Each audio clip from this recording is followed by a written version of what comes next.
Good morning, Philippines, and to all our viewers from other parts of the globe. Thank you for joining us today to learn more about political PR and advertising and why truth should matter.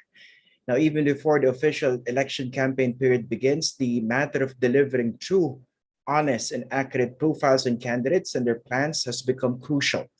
That's because this early, there have been a great number of dishonest, fraudulent, exaggerated, misleading, and even offensive messages scattered all over social media.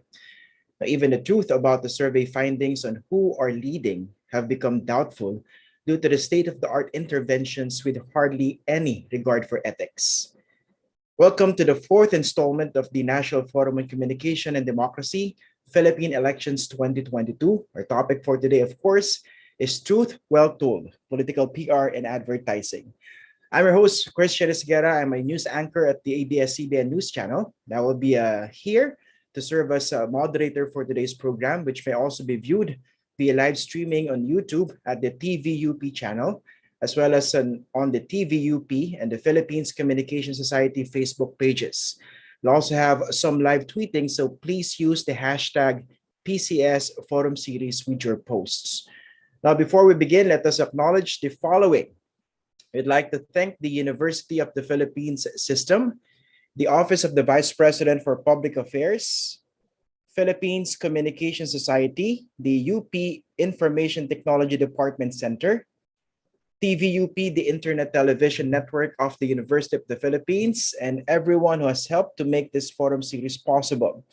And because we have a lot of faculty and students watching us today, PCS members who have watched at least 50% of the webinar duration will be receiving a certificate of attendance as a benefit of their PCS membership.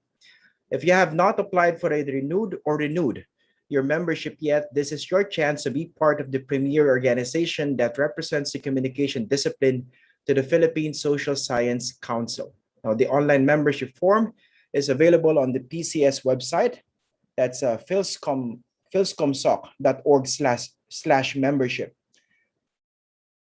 Now, and because this is a National Forum on Communication and Democracy, we want to make sure that everyone has an opportunity to be heard.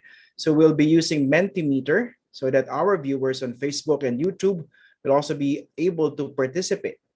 We encourage everyone to participate in our mini quiz. Madali lang po ito.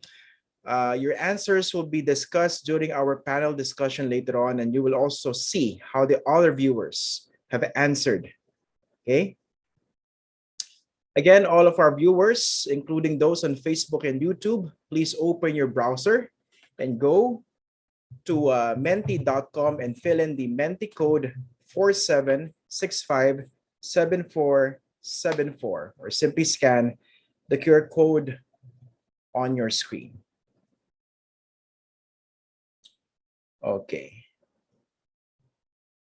At this stage, we would like to welcome Professor Felipe Salvosa. He's the head of the journalism program at the University of Santo Tomas. He's also a journalist, a former editor of Business World.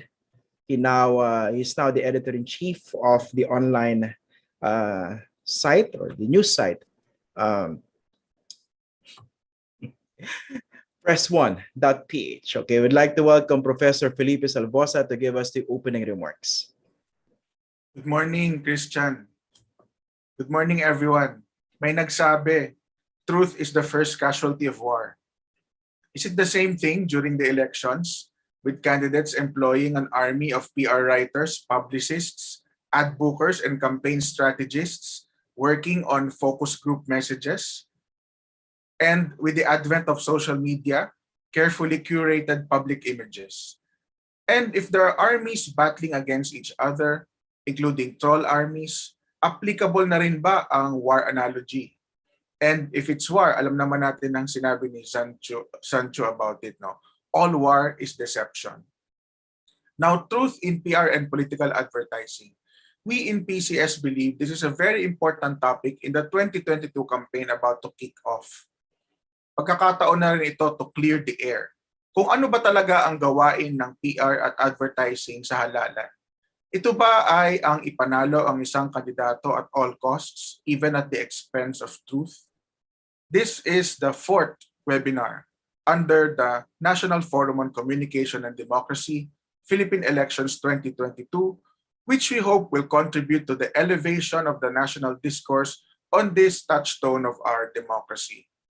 On behalf of the Board of the Philippines Communication Society, I welcome all the students, faculty members, scholars and researchers, and communication and media practitioners joining us today.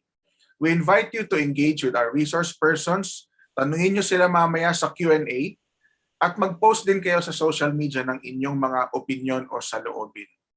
Muli, magandang umaga po sa inyong lahat. Thank you very much, Professor Felipe Salvosa, for that opening remarks. Again, I hope you take advantage. You guys watching on Facebook and YouTube, you take advantage of this forum because there are a lot of questions that will be answered candidly by our resource speakers. And this will be helpful sa ating lahat to better understand how election campaigns work in the Philippines, especially during the pandemic, especially during the 2022 elections. Okay, at this point, basically, by the way, Professor Salvosa will also be joining us later in the Q&A panel. Okay. At this stage, I'd like to start our mini quiz. You may now start answering the Mentimeter poll on your screen. Simply go to menti.com and fill in the Menti code. That's 4765-7474. Okay, so basically, these are the questions that you may answer. Ano ang mga nabubuong public image ng kandidato ang madalas mong maalala? Okay, for this question, basically, pwede kayo mag-input ng public image or persona ng ating mga kandidato para sa ating word cloud. Now, the words will increase in proportion to the number of people who have answered the same as you. Okay, for example, corrupt or makabayan, matulungin habang lumalaki yung salita. Basically, mas dumarami yung sumasagot ng ganong salita. So basically, that's how this works. Now, later on, we will reveal the answers or the most common answers in our word cloud later on during our discussion, during our forum. Now, let's go to the next question. Okay, now, which narrative works best in the political ads for you? You may choose only one. So here are the options. For instance, galing sa mahirap. Okay, basically that's the image or the narrative that a candidate projects about himself or herself. And if you agree with that, yun ba yung mas effective for you as a voter? Or ina ng bayan, action bilis, healing president, tough on crime, galit sa korap, pangako ng pagbabago, tumugon sa pandemya, pagpapatuloy ng dating nagawa, continuity. Okay? So basically, I think this works for administration candidates or none of the above if you're looking at other narratives which you think are most effective for you. Okay. Now at this stage, let's now hear the word on the street with a person on the street interview with TVUP. Personally, I believe na there is some truth naman talaga sa mga political ads. Half lang ako naniniwala kapag wala pa akong idea whatsoever. I think hindi ako fully naniniwala unless na-research ko siya.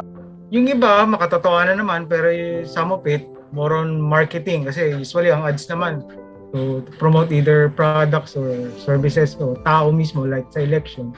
We should be aware na itong mga nasa ads na to, ang pinapakita lamang po nila dyan ay yung mga willing sila na ipakita na nagpapapogi ng kanilang mga kandidato at kanilang pinupush forward na mga ideas. Actually, ang political ads is talaga para ma-boost yung popularity nila, no? For me, what makes a good political ad is that kapag pinakita nila na andun sila mismo. In making a good political advertisement, merong dalawang point of view. Kung sino yung gumagawa at kung sino yung makakatanggap. So, speaking from a standpoint ng tumatanggap, for me, an effective political advertisement would be something that resonates with me. Is madali tayong mapaniwala eh. Especially may mga jingle, ganyan, mapapatingin ka talaga. Mag-e-echo yan sa utak mo, pabalik-balik na etong jingle na to kay politician A, Ang epekto ng political ads sa mga botante is nakakatulong ito na makapag-decide yung mga botante. I hope na we will continue to get to know the candidates better. We weigh our options. Huwag tayo maniniwala agad sa mga video, especially sa YouTube and sa TikTok kasi ang dami talagang fake news na nakakalat.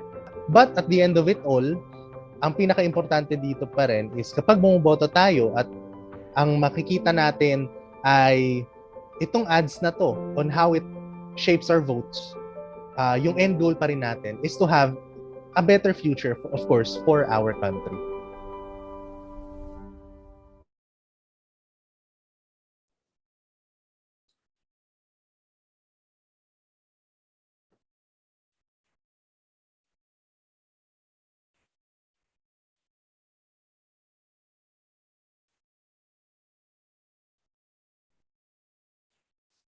Okay, so thanks for those opinions coming from some of the people who were interviewed. Okay, at this stage, simulan na natin yung very interesting. I promise you, this will be very interesting because of our crop of resource persons that will be joining our roundtable discussion this morning. Okay, at this stage, I'd like to introduce our first resource person. We have with us historian. He's also an expert in strategic and crisis communication as well as political communications. He served as speechwriter to 2 Philippine presidents. He is also a columnist at the Philippine Daily Inquirer and a lecturer at the Colegio de San Juan de Letran. Please welcome Mr. Manolo Quezon. Next, we have with us on the panel a political communication instructor at the Polytechnic University of the Philippines' College of Communication, Department of Advertising and Public Relations and Communication. He also serves as PUP social media writer under the Communication Management Office. Please welcome Professor Earl Jaynus Guzman. Also on the panel, a persuasion specialist. I hope he explains this tag later on, and a veteran political campaign strategist. I'd like to welcome Mr. Alan S. Herman. He's the president of Agents International PR. Now, rounding up our panel, we have with us the legal counsel of the Advertising Standards Council. Let's welcome Attorney Rejie Jularbal. Okay, simulan na natin ang discussion for this morning. Okay. Ang pag-uusapan natin, political PR and advertising at kung meron ba talagang silbi ang katotohanan at authenticity doon sa issue na to. Simulan natin ang discussion with Mr. Alan Herman. Siya yung veteran political strategist. The enemy for today. Okay. I think his self-deprecating rumor prefers to describe himself as a member or part of the dark side, but that's just a joke. Okay, let's start with you, Mr. Alan Herman, a persuasion specialist. What basically makes an effective or a good political PR or ad? Well, what makes a good ad, I think, would just follow the same formula as engaging any person to buy a product or a service, di ba? Yung tinatawag nating APC, awareness to choice. So una, kailangan gawin mo yun in stages wherein you will establish awareness for the candidate, tapos slowly magta-transition yung campaign mo into bakit siya ang dapat mong piliin. So that space between awareness to choice is yung tinatawag nating SIBMIT proposition, which is superlative, important, believable, memorable, tangible. Kailangan you're the best at something. You have to establish you're the best at something. That something has to be important to the people. Malapit sa bituka. Diba? Marami tayong nakitang kandidato in the past, they were the best at something. Yung pala, hindi naman importante yun sa botante. Then this the B, siguro ito yung pinaka naaangkop sa ating theme ngayon, truth well told. It has to be believable dahil kung wala ka namang reason to believe na kiniklaim mo yon, it will become inauthentic at hindi siya kakabit sa tao. It has to be memorable kailangan may catchy slogan, jingle, bonus yon. And T is tangible. Yung on-air or online behavior mo, kailangan ma-support ng offline behavior mo. So Okay. that's what for me, in summary, makes an effective political campaign. So basically, you're talking here of authenticity as a big part of it also, no? One of the factors, yes. Okay. Not entirely the entire factor, but yes, an important factor. Okay, Professor Earl, okay. Over the past election cycles, no? For instance, si Alan spelled out to us yung mga elements of a good political PR and ad. Pero basically, especially, you can also observe how things have been going when it comes to candidates. For example, for president in 2022, they actually see those elements, or basically may mas lumilitaw na mas nagiging effective during election campaigns. Actually, we're seeing a lot of changes. Probably mas pronounced itong changes na to for the other panelists kasi they've been around far longer than myself. Pero we're seeing some of the trends that were popular back then being repackaged and being innovated upon at ina-export natin sa panahon ngayon. I think it was Gareth Edwards kasi na nag-draw ng distinction between classical PR and yung new PR paradigm or yung new PR context na meron tayo ngayon.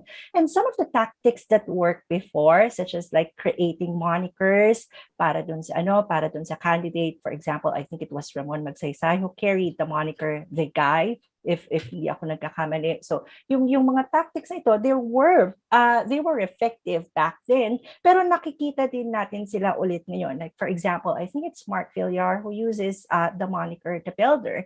And ito kasing paggamit ng mga monikers at paggamit ng mga pangalan has a way of communicating what these candidates are all about and what they are set out to do. Kasi we're also seeing yung some trends na maaring naging powerful noong kasagsagan ng elections in 2004, kung hindi ako nagkakamali, like yung paggamit ni Fernando Poe Jr. ng kanyang celebrity status at ng kanyang celebrity identity. And nakikita kasi natin that people are starting to veer away from or kahit paano nawawalan na ng luster itong paggamit ng celebrity identities. Nakikita din natin na yung narrative, a long-standing narrative in Philippine politics, yung poor versus rich ay unti-unti na rin nare-repackage. I do expect probably this with itong narrative na ito ng mahirap and then umahon sa hirap will be something na makikita natin, for example with the likes of Isko Moreno. Pero ngayon kasi there's also a resurgence for there is a resurgence for reform. Kung mapapansin natin, halos lahat or karamihan ng messages ng mga politiko na nakikita natin is geared towards reform, reforma, and a certain nostalgia for a golden age or some golden days na ang hirap ipinpoint kung saan natin ito nakuha. Okay. Manolo, let's also add to this. Let's add more historical perspective dito sa discussion. So we've seen how campaigns are run in different electoral cycles. Have you actually noticed certain changes, perhaps for better or for worse, when it comes to how candidates are trying to sell themselves to the public? Or somehow, they also see voters somehow learning to see through grossly inauthentic political messaging? Well, Christian, siguro dapat idugtong natin yung sinasabi ni Alan at ni Professor Jaynus. So, sa akin, kung ang gagawin natin sort of lente or lens para tingnan lahat ito, tatlong aspeto ito. May kalendaryo, may mga instrumento, at ito ay, ang batayan nito ay ugali ng tao. So, kung titingnan natin ang kasaysayan ng mga kampanya, may 6 na instrumento. Tingnan natin ano ito para ipaabot sa botante kung sino ang dapat iboto nila. Ang pinakamatanda dito at nakakalimutan natin, sample ballot. Dahil ang isang malaking bahagi ng ating ugali bilang mga botante ay yung sumusunod sa utos o humihingi ng Kodigo. Oo. So ito ang kodigo, ito ang sample ballot. Pangalawa, and I think this shows you yung evolution ng mga kampanya natin. The second would be, most important, would be the jingle. Tugtugin para sa kampanya. So pagkatapos nito, nagkaroon ng comics. Pagkatapos nito, nagkaroon ng biopic, yung pelikula tungkol sa kandidato. At doon na rin pumapasok ang commercial. First, whether sa radyo, konektado dito yung jingle, at lalong-lalo na sa TV at ngayon sa social media. At doon na rin pumapasok ang kaanim, social media. Ngayon, ang lahat ng mga bagay na ito ay ayon sa kalendaryo. So how does this work? Sa experience natin ngayon, dumadaan tayo sa isang kalendaryo. Yung unang bahagi nito base sa mga deadline. The first deadline we had was noong Oktubre, yung pagpa-file ng pagiging kandidato. So anong ugali ng mga kandidato to begin with? Doon sila nagsimula iangat ang kanilang consciousness para makilala sila ng mga tao. May dalawang dahilan nito. Unang-una, kailangan magpakilala ka, magpresenta ka sa ating kultura, magpapresenta ka bilang kandidato. Pangalawa, dahil nakikilala ka ng mga tao at may instrumento na scientifico na ginagamit dito, yung polling, to see kung ano ba yung consciousness, sino bang sumusuporta sa iyo. Ito na rin ang nagiging batayan para sa mga magbibigay ng pera, magbibigay ng suporta, magko-commit o hindi magko-commit sa iyo. Ang kailangan dito, by October, kilala ka na para hindi ka naman pagtatawanan bilang kandidato at papasok na ang mga kailangan pumondo at magbigay ng suporta, pera o anuman para makagalaw ka. Pagkatapos nito, and this is unique to the past since 2016, may second deadline pala, yung substitution deadline. Yun yung hinaharap natin sa November 15. And kaya ang gulo-gulo bigla ng headlines starting yesterday. So ang ibig sabihin nito, merong parang first call and then November 15, dun pa lang talaga malalaman kung sino ang mga totoong kandidato. And then after that, meron pang simula ng formal na kampanya sa Enero o Pebrero. February and March. At ang ibig sabihin nito, merong parang only in the Philippines, this political gray area na may kampanya kaya lang walang mga kandidato dahil hindi pa naman nagsisimula yung kampanya, kaya lang nangangampanya na sila. Hindi ba? So lahat ng mga bagay na ito, pumapasok dito ang ugali ng tao. Now, number one, for quite a long time now, ang dominating influence sa mga botante ay ads dahil sa TV. Hindi tapos na yung panahon na umiikot sa mga plaza ang mga kandidato at doon sila nagtatalumpati. Hindi na ganoon. In fact, we are really a virtual country. Merong isang survey that found out na kung nadinig ng isang botante na nandun sa lugar nila o pumunta sa lugar nila ang kandidato, kahit hindi nila nakita ito, that counts as going there. Dahil para sa isang botante, tumataas ang tingin nila sa kandidato kung narinig nila na dumaan doon. That's a very virtual acquired sort presence. of attitude of things. Famously, Senator Sergio Osmeña, ang sistema niya, hindi na siya pupunta sa mga lugar, pupunta na lang siya sa mga radio stations, di ba? At yun ang sistema niya. So, meron ding survey in 2010 na sinabi, pagtanungin mo ang mga botante, saan nyo napupulot ang impormasyon para magdesisyon kung sino iboboto ninyo? Number one, sa balita. But tinanong nila sa survey na ito, saan nanggagaling ang balita? And I remember the number one was something like, let's say, like TV Patrol. But at the time, number two, Wawawi. So, sa pananaw ng botante, lehitimong source ng news ang game show. Just as sa radyo, pag tinanong sa kanila saan kayo pupulot ng balita, number two or number three was Love Radio. Sa mga periodiko naman, number one or number two was Bulgar. Di ba? And so kami sa Philippine Daily Inquirer, nakita namin doon, di ba? Number 1, Philippine Daily Inquirer. Number 2, Bulgar. Medyo. So yun ang realidad. And lahat ang mga bagay na ito.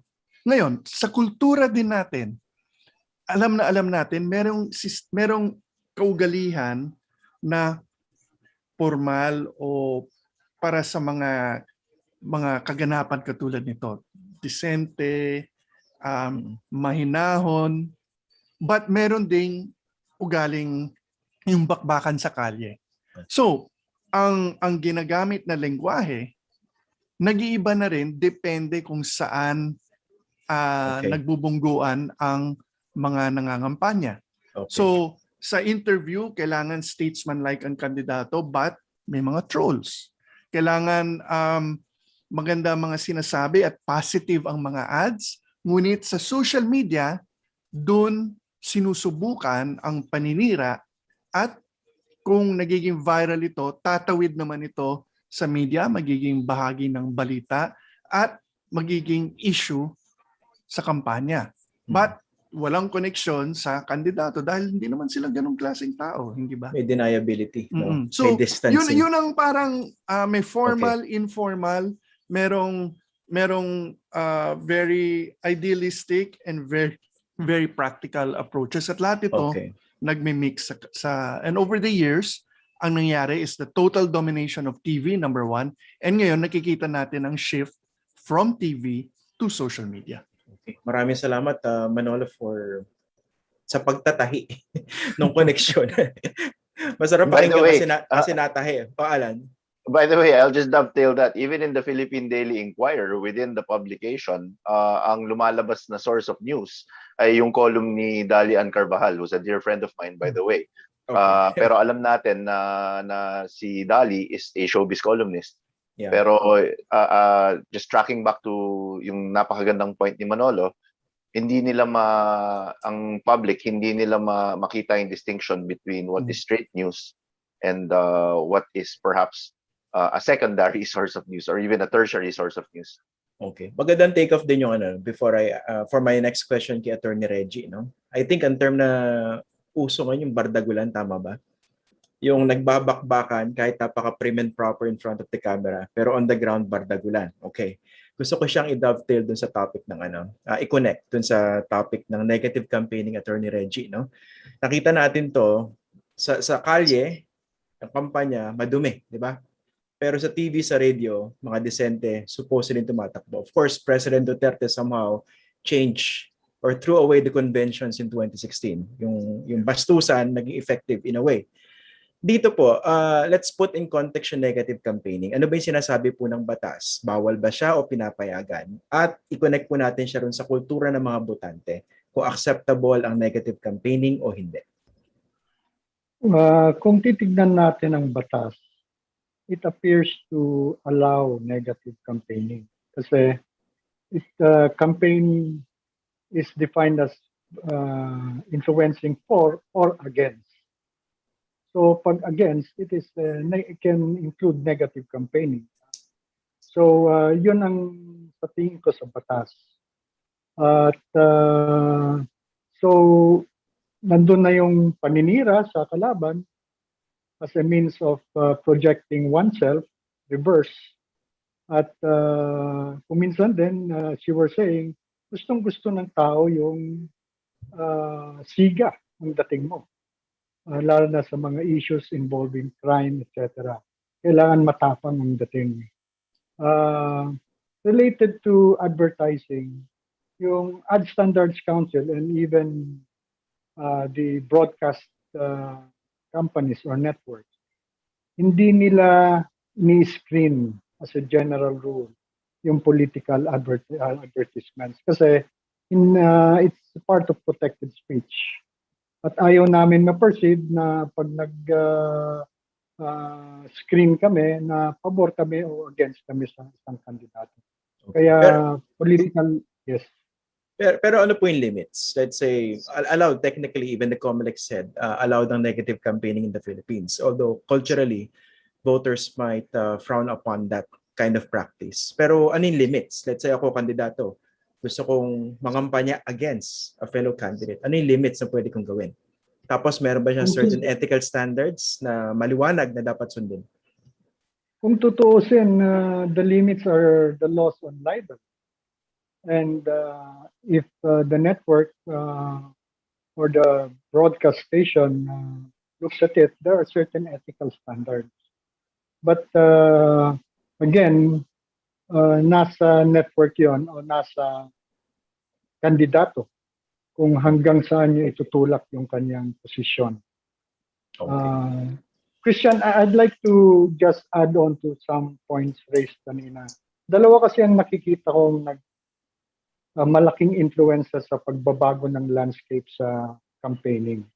One is, of course, internet-based protocols, internet protocol-based platforms. Kasi these are own platforms. Hindi siya dependent sa network-owned or third-party owned. You can have your own platform. They also provide the immediacy of response. Dati-dati kasi, kung may nagkampanya laban sa iyo, gagawa ka pa ng paraan para ma-imprenta o ma-broadcast yung gusto mong sagot. Ngayon, your own platform, the internet, allows you immediacy of reaction. There are also now a new breed, yung tawag nilang influencers. Dati-dati, dapat dala ka ng mga anchor, dala ka sa news, etc. So ngayon, halo-halo na. That's why game shows are a platform because they have influence. And hosts are influencers na pwedeng magamit. So that's one. The second is the fact that elections are held every 3 years. Malaking bagay yan. Kasi sa kalendaryo na sinasabi ni Mr. Quezon, hindi na masyadong effective yung strict calendar kan. Kasi as early as 3 years before an election, nagkakampanyan. Kampanya in quotes, no? So campaigning, political campaigning and positioning is done practically 365 days a year, every 3 years, including non-traditional. You would see potential candidates endorsing certain products. Hindi naman nangangampanya, pero nakaposisyon na yung mukha niya sa billboard and creates what we call recall. So yun ang mga bagay-bagay na sa tingin ko bago sa landas ng political campaign. I think a related issue dyan, problema rin po ito ng COMELEC at saka ng mga election advocates. No? Election reform advocates, yung paggamit ng mga incumbent officials, yung pag-abuso nila sa state resources. Kasi it's very difficult to establish a fine line between promoting a program and culturally in the Philippines promoting oneself. I-advance ko lang yung isang tanong dito sa Q&A para I think this is very much related. Although mamaya pa yung Q&A portion natin. It's a very valid request by Mr. Mark Olivares. In the spirit of truth be told, we ask the speakers and perhaps the leadership of the organization to declare their political color, leaning, affiliation, and especially clients. This will at least let us know their bias, if there is any, during this forum. Salamat po. Actually, tatanong ko mamaya yung kay Alan specifically. Ito lang, gawin na natin very directly, very direct. O sige. Do you have any clients among those running for president?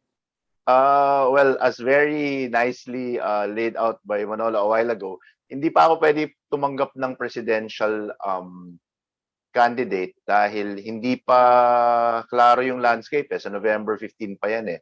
Now, in the spirit of disclosure, lahat sila, with the exception of the exception of former Senator Bongbong Marcos for obvious reasons, all of them have made inroads and have made dialogues with me, but I cannot sign a client just yet because November 15 pa magiging klaro yung ating political landscape at kung sino talaga ang kandidato. Okay. Actually, kung mas magiging candid nga ang conversation, dapat magandang kausap natin yung mga political strategies who prefer to work behind the scenes or in the shadows, no, Alan? Well, that would be me until I got dragged into the light, so to speak. Okay. O sige. Medyo naliliwan nasisinagan ka ng araw. Sinaga naman Okay, na araw. Professor Guzman, political affiliation or leanings, I think malinaw naman kung ano ang kulay ko at anong kulay ang ibinabandera ko. At bahagi ng kulay na yon ang kulay pink. Naniniwala kasi ako na if we are going to progress, we need to give more space para Okay. sa mga feminine leaders. Kailangan nating magbigay ng spasyo para sa kababaihan at iba pang gender identities para mamuno. Kliyente, thankfully, I think wala akong clients na politiko. I'm not hindi naman ako kasing sikat ni Sir Alan sa Nako. sa advertising and public relations. And I think it is Okay. more of my personal commitment not to Okay. not to work with politicians. Tsaka syempre, kasama sa choices yan, di ba? So, pink. So, I take it to mean na you're supporting Vice President Leni Robredo. Yes. Okay. Si Manolo Quezon. Well, also pink, but for the first time in a long time, I'm not involved in any campaign per se. Okay. Attorney Well, Rejie. you know what? Wait, let me wait, just sige. dovetail that. If we're talking about pink, I think it's very public knowledge naman that in 2016 I helped the campaign of VP Leni. But I you're was, not necessarily working for her now. Until November 15, I cannot definitively say. Pero I think it's well known naman that in 2016, me and my firm did help in the campaign of VP Leni. So yan. Okay. Attorney Rejie. Well, wala akong kliyente. I'm not allowed to get clients being connected with a broadcast company. In fact, being an officer of the broadcast company and also the KBP, ay hindi kami nagkumikiling sa mga kandidato openly. On a personal basis, I might have a different outlook. No? Kaya lang hindi ko pwedeng ikwan sa kumpanya within the company and within the circles I find. So, yun ang wala pa. In fact, nag-aaway na kami ng misis ko dahil gusto niya magdeklara ako. Okay. O sige. So, I hope medyo open-minded yung mga nanonood sa atin, yung mga part ng forum na to. Even with the disclosures of certain preferences, you would focus on the message, on the discussions, on the issues. Amen. Kasi related lahat yan sa magiging takbo ng election. No? Ito, at this stage, anyone can speak freely. Labo-labo na, para very informal. Pag pumunta po kayo sa opisina ko, meron na nakapaskel na malaki sa aming conference room. And I stand by that. The statement is, we promote by profession and we vote by conscience. So kahit po even among our staff and our employees, that is our mantra. No? This is our job. We are mandated to do it well. It would be a disservice to our clients if we didn't. So yun po, we promote by profession, but we vote by conscience. Now, having said that, meron din naman po kami tinatanggihan na kliyente based on a moral compass, if you wanted to dramatize it that way. Okay. So may konsensya pa rin yung larangan na ganyan, no? May natitira pa rin, Christian. May natitira sige. pa rin. In fact, nakita ko kanina sa baba, sa first floor ng bahay ko. Palakad-lakad yung konsensya ko. Ewan ko lang kung magkikita kami mamaya. Okay. Sige. Si Alan, ikaw muna sumagot dito. No? So basically, kanina binanggit mo yung authenticity. So, gaano ba siya kahalaga talaga pag pinapackage o ibinebenta niyo isang kandidato sa isang eleksyon? How truthful and authentic that candidate should be para mas maging sellable siya? Sorry for the term that I'm using, pero this is how things work. A perfect term, no? Perfect term. And I think I'm going to get more than a smile from Manolo. I'm probably gonna get a nice grin from Manolo with my example. Kasi the best example there is really Sec Mar, no? Senator Mar.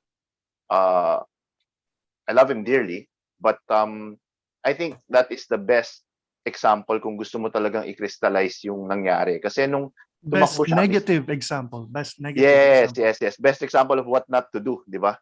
Ang nangyari doon, nung tumakbo siya una, Mr. Palengke, may reason to believe.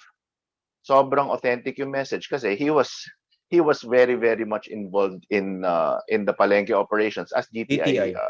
secretary. So it shows him in the Palenque. He's talking about price control. He's talking about presyo ng bilihin.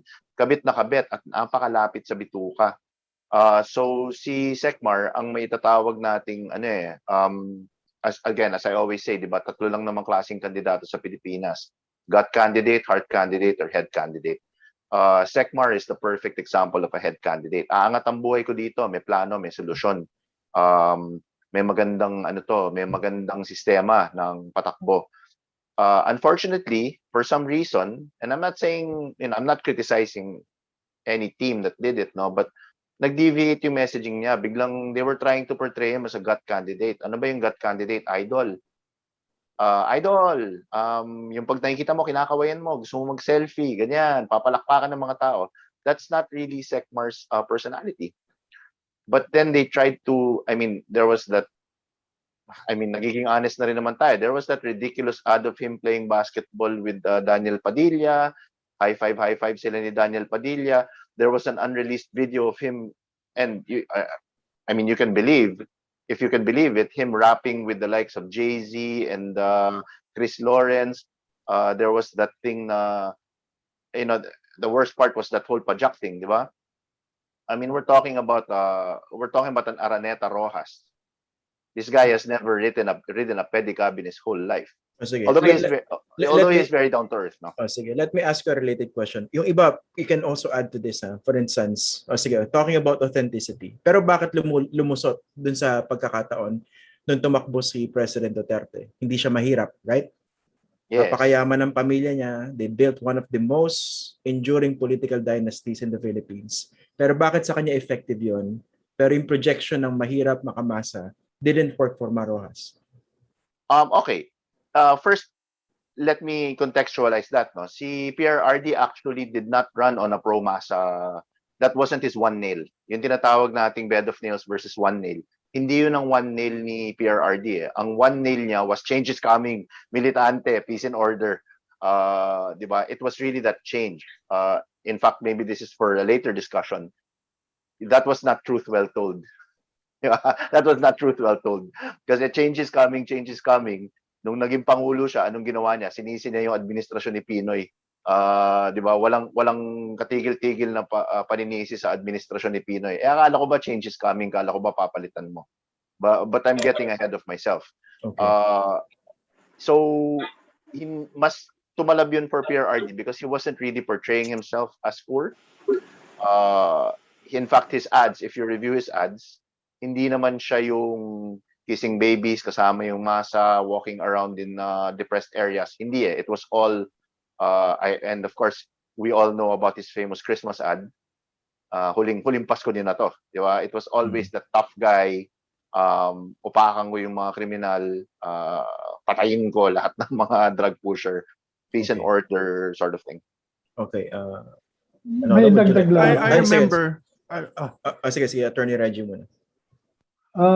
Yung image kasi ni Duterte as makamasa started way long before he ran for president as a candidate for mayor or in fact an incumbent mayor in Davao City.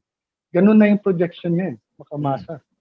Kaya nadala yon. In fact, as Alan was saying, he didn't have to project himself as makamasa for presidential campaign purposes because he had that already at that time he was running. Parang parang si Joseph Estrada, di ba? A campaign I'm intimately familiar with, yes.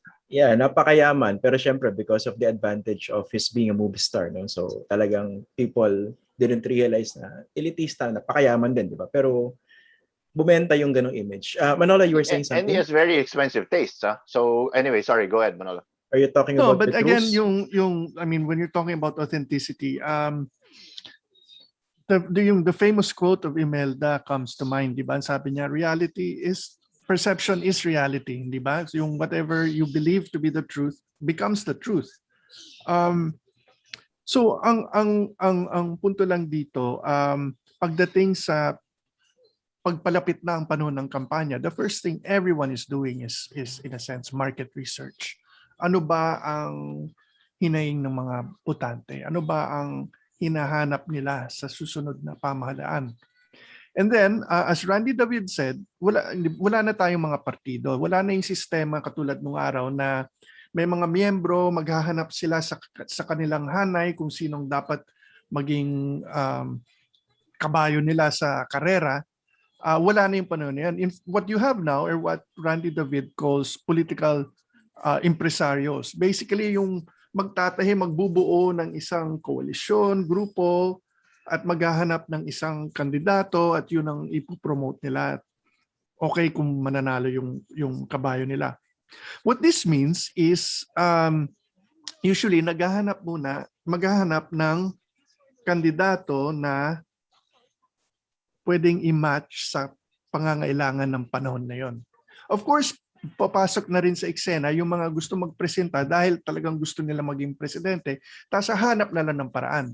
Now, mas mahirap yung maghahanap na lang ng paraan kaysa sa mga talagang madaling itawid dahil malapit talaga sila sa pangangailangan ng panahon na yon. So, very good example is President Duterte.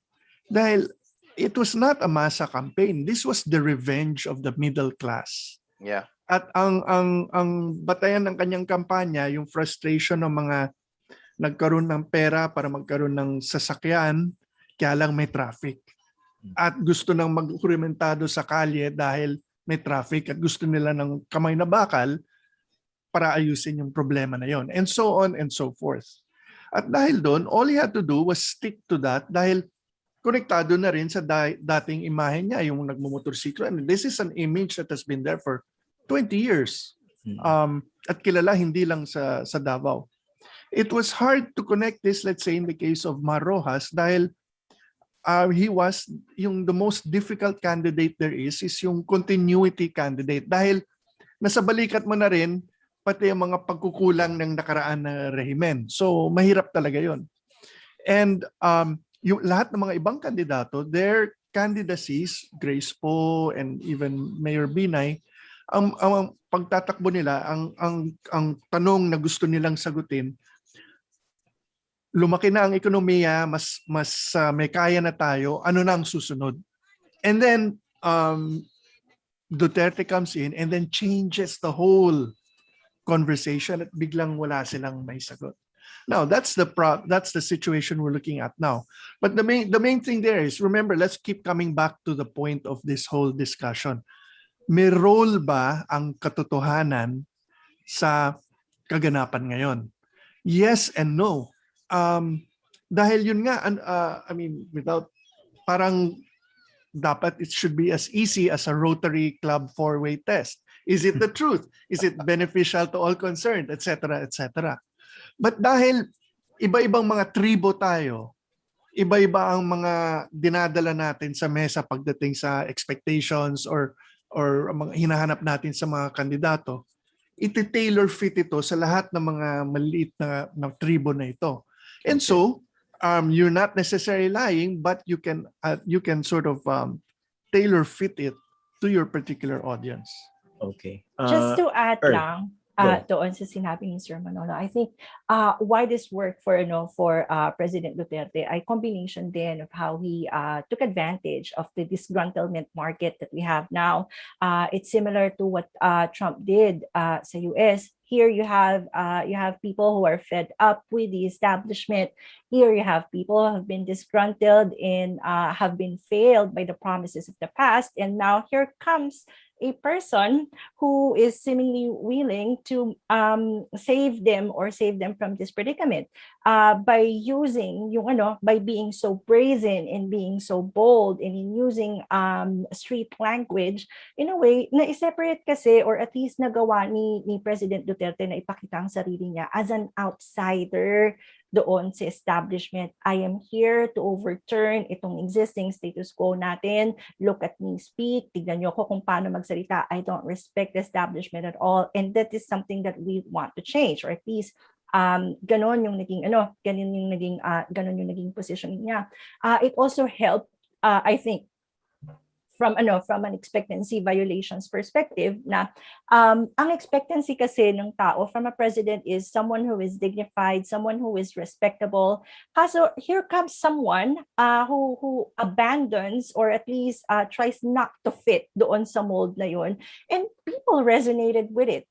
People actually liked it, or at least sa fan base niya naging mas reachable yung Pangulo sa kanila gamit yung sabihin na lang natin yung lengguwahe ng pangbardagulan.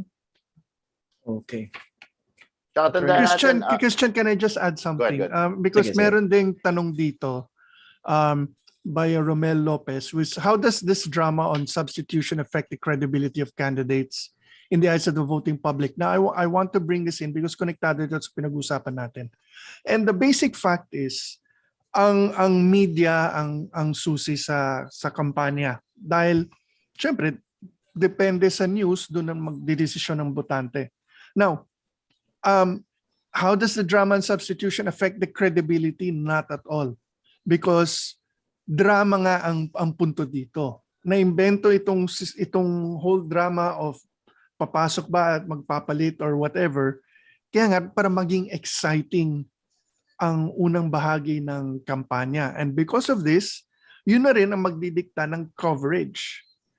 Starting yesterday, wala nang pinag-usapang ibang kandidato except two, potentially Sara Duterte and Ferdinand Marcos Jr. Yun din ang naging sikreto ni President Duterte noong 2016. Dahil dramatic nga siya, dahil he would run, he would bulldoze through all rules. He became hot copy. And again, walang reporter, walang news outfit. None of them could afford to ignore him or not report. In short, hindi ba napaka-depressing na situation na in reality, election campaigns are really more about the showman? No, because I mean, we're human beings, and in a sense, we're still monkeys. We're apes. Alam mo? And how is leadership determined? Kailangan mag-gorilla chest ka, and you're going to beat chest up. Yeah, that's the way. Whether we like it or not, we are mammals, and and that's the way it's done. Ngayon, you hope na may papasok ding elemento na katulad ng sabi ni Alan, may not just the heart, but the head as well. And the most effective candidates, in my argument, are those who can provide both. Both. Okay. Alan, you wanted to say something? No, just bringing a quantitative aspect to the conversation. Alam mo, ang Pilipino, meron tinatawag na change partiality. Nung huling survey, if I'm not mistaken, 2018 or 2019, we ran a survey. The question was very straightforward. Nasisiyahan ba kayo sa kasalukuyang administrasyon? This is for local. 24.6% of the respondents actually said yes. Oo, nasisiyahan kami. Pero mas maganda kung maiba naman ang umupo. It's an odd maybe this is the ape behavior that Manolo is talking about. Okay ka naman pero sana iba na lang. Okay ka naman pero subukan naman natin yung iba. Change partiality is so odd, di ba? And this is the ape master talking, by the way. The tamer of the apes. Loko lang. Okay. Earlier si Atty. Rejie raised a very important point, no? Yung the rise of social media influencers as major factor siguro, no, or personalities in an election campaign. We saw this recently.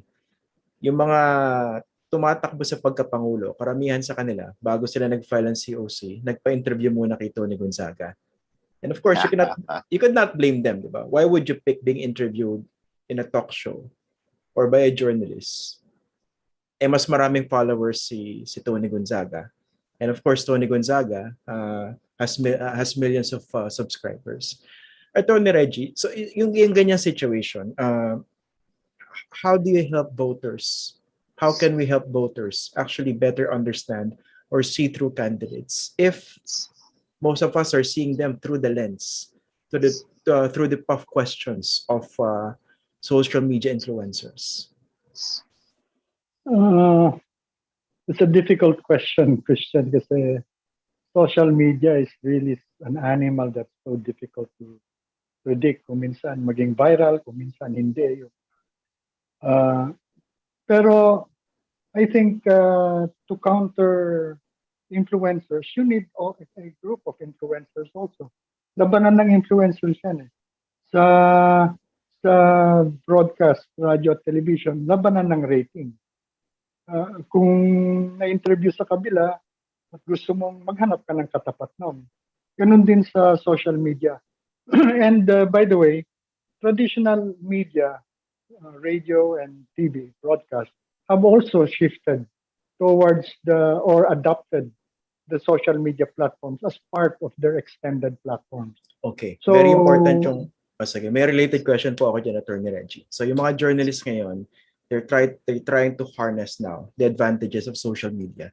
So they're trying to wear a different hat or another hat. Journalist, tapos social media influencer. Tama po ba? Yes. Nakikita natin yan, di ba? Now, do the same ethical standards for journalism apply to them if they're wearing their other hat? Social media influencer. For instance, let's say ako may radio program. Ethically, may sinusunod akong standards because I'm working as a journalist. Pero pagpunta ko sa YouTube page ko, pwede ba akong tumanggap ng pera, let's say from Bongbong Marcos, from Lenny Robredo, Manny Pacquiao, Isko Moreno, Ping Lacson, to basically papugiin o pagandahin sila? Alam mo, Christian, ang haba ng diskusyon namin sa KBP tungkol dyan. Because in KBP, we're discussing whether to include IP-based or social media platforms as part of our scope.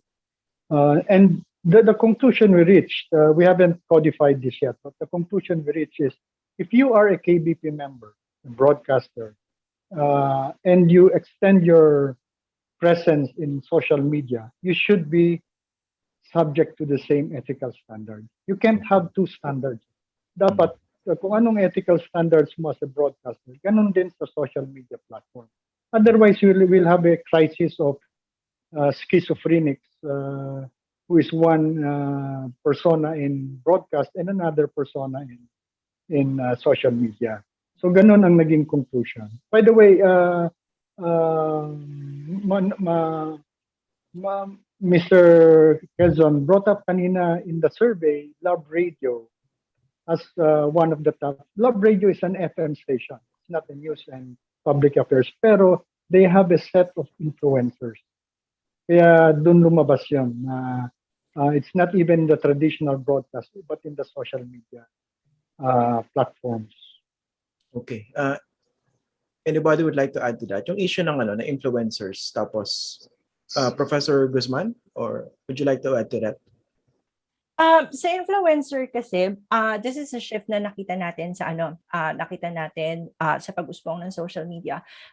Si influencer kasi, ang treatment natin dito sa Pilipinas niyan ay these are opinion leaders. They know what they're talking about, or at least that's how most of their viewers think. Kilala itong mga taong ito in leveraging on their popularity, they are able to position themselves as credible opinion leaders. I think it was in Cabanes din who identified the use of influencers as a tactic kumbaga in shaping public opinion.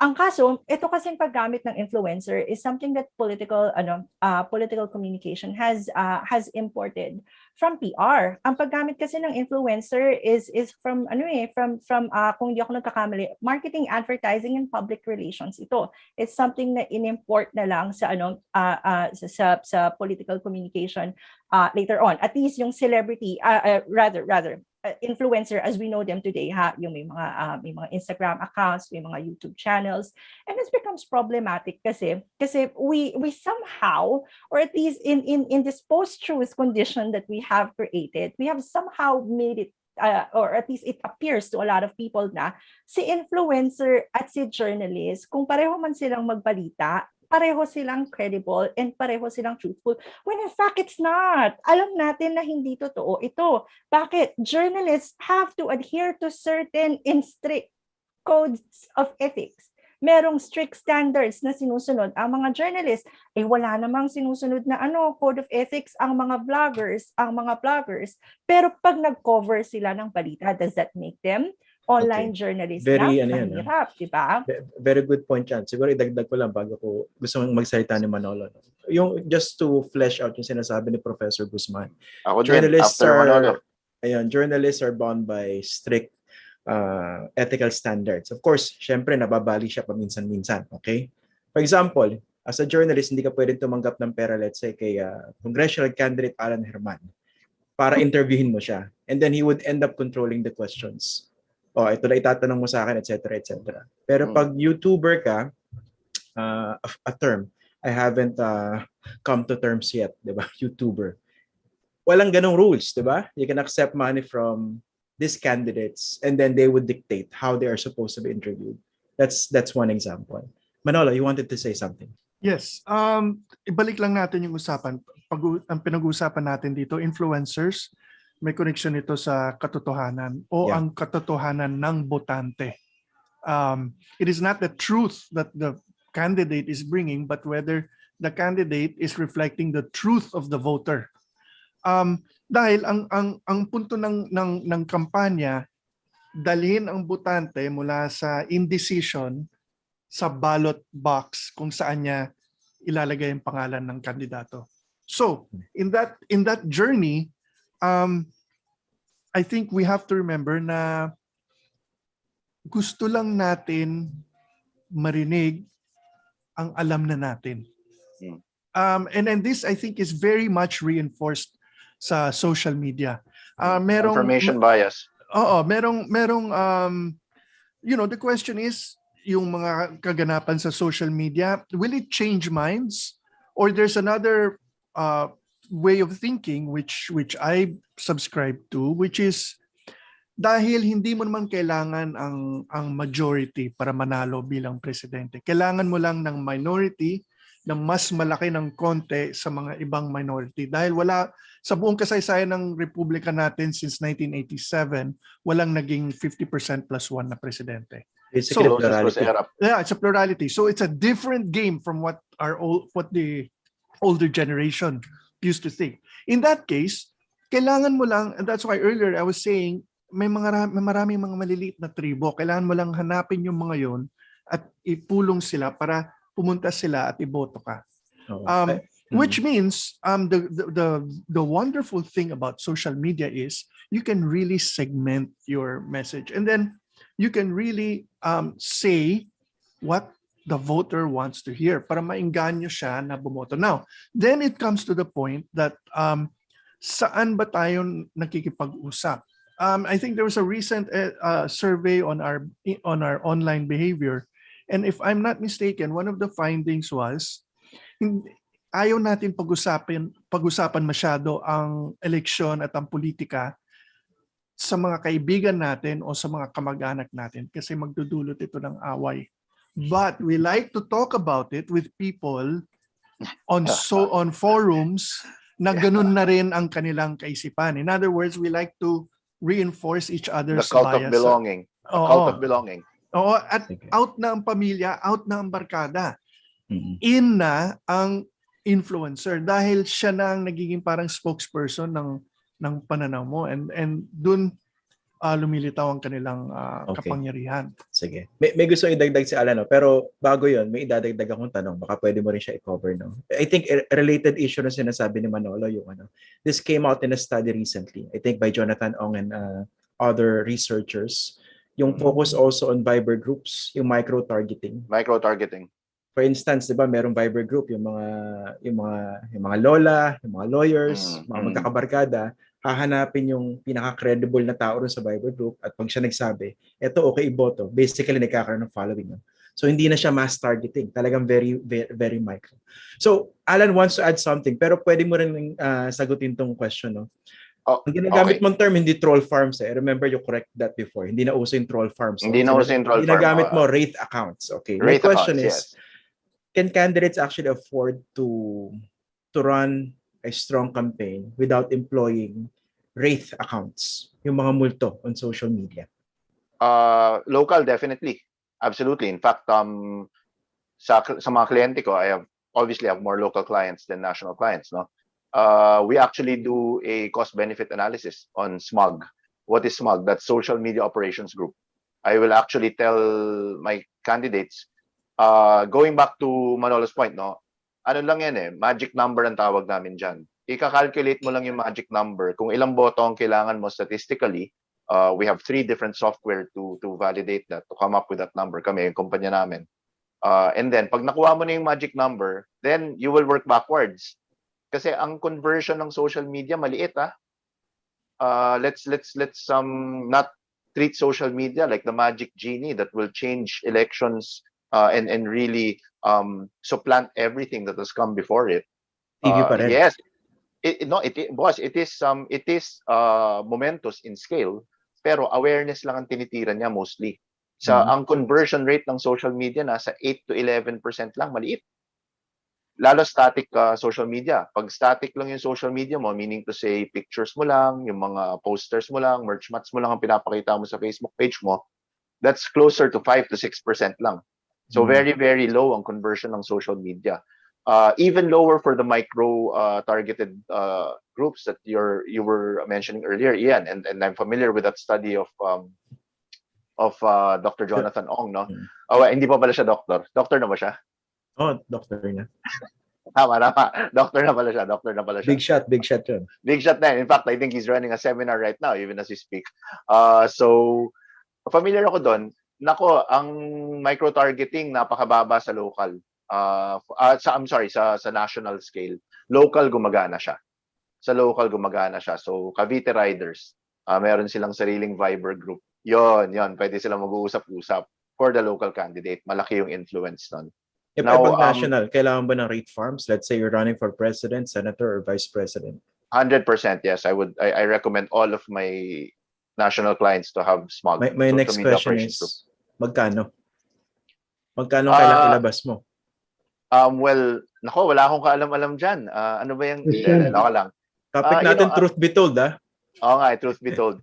The cheapest, ito na lang, you do the math. Ang sweldo sa moderator ngayon, ang tinatawag nating LTN, unfortunately, that's a term, no? Line Troll Network. Ang Line Troll Network by 10 yan. Tapos with 1 moderator on top or admin. So, yung admin, siya yung magaling mag-compose ng message tree tapos ikakascade lang niya doon sa 10. Ang sweldo ng isang admin, pumapatak sa mga pinakamababa na yung 40,000 a month. Pinakamababa na yon. Kung meron kang 10 Line Troll Network, kalahating milyon na yun, admin pa lang. Babayaran mo pa yung 10. A month? Yeah, babayaran mo pa yung 10. Babayaran mo pa yung landing pages mo. Babayaran mo pa yung tech, kuryente. Parang call center ito. You actually have seats. They go on 2-hour shifts for a national campaign. So it's like you're running a call center. So that's the cost. Attorney Rejie, you wanted to say something? Just an information that might be interesting. Uso ngayon yung bilihan ng social media account o rentahan ng social media account para may control yung bumili o... Bentahan talaga, sir. So yun ang something to look into. Kala ko huhili na ako ni Sir Rejie. Self-incriminatory. Although yung sinasabi ni Attorney Rejie, yung nakikita yan sa Facebook, 'di ba? Yung sequence kung sino una nagtayo ng page and then sinong gumagamit ngayon. Manolo. Well, again,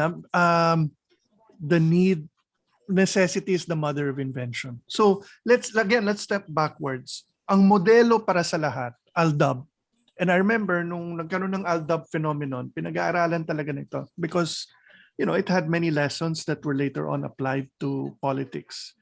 The ALDAB phenomenon showed you how you could get a mass movement without necessarily buying everyone. Okay?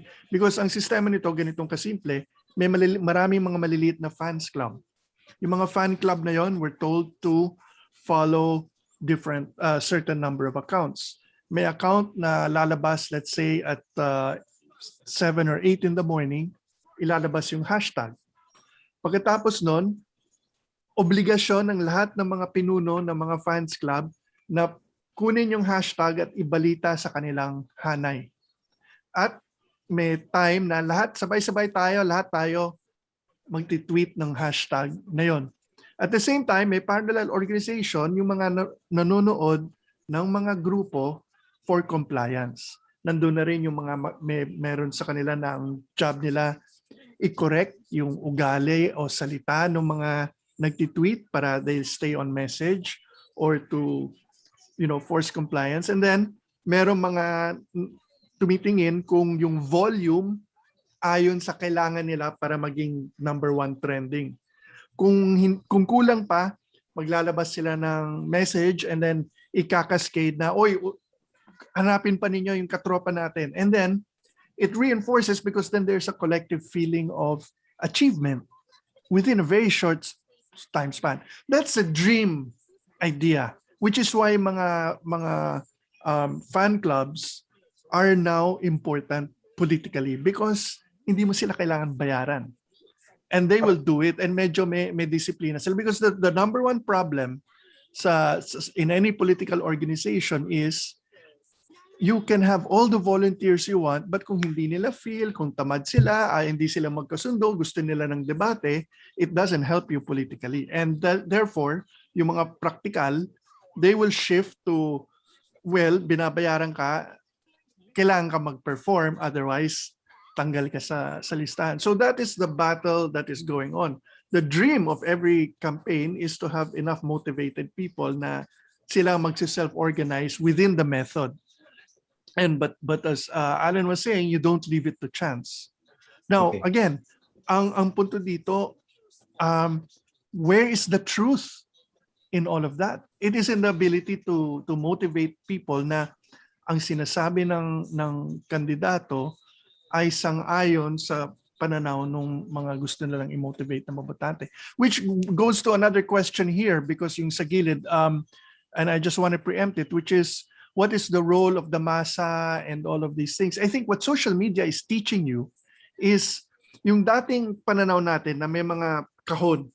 Kung A ka, B ka, C, D, and E, doon ka lang, iba ang pananaw mo sa A.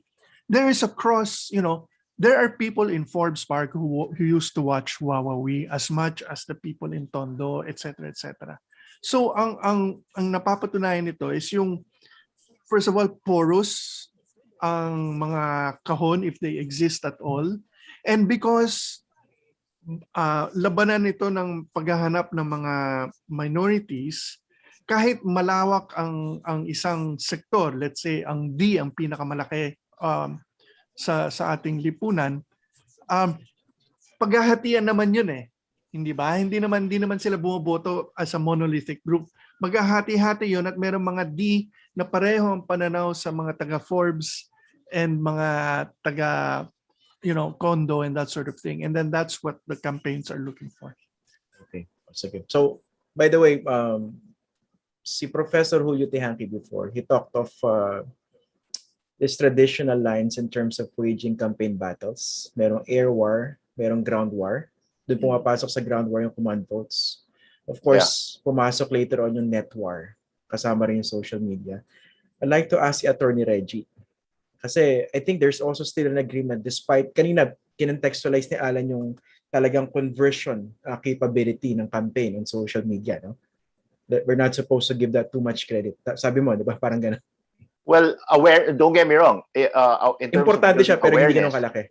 Hindi, ang awareness, that is the number one tool to but establish conversion. awareness. Conversion doesn't convert many people. Sige, pag-usapan natin yung air war kay Attorney Rejie, yung TV, okay? And of course, yung power of radio, especially dun sa mga far-flung areas. No?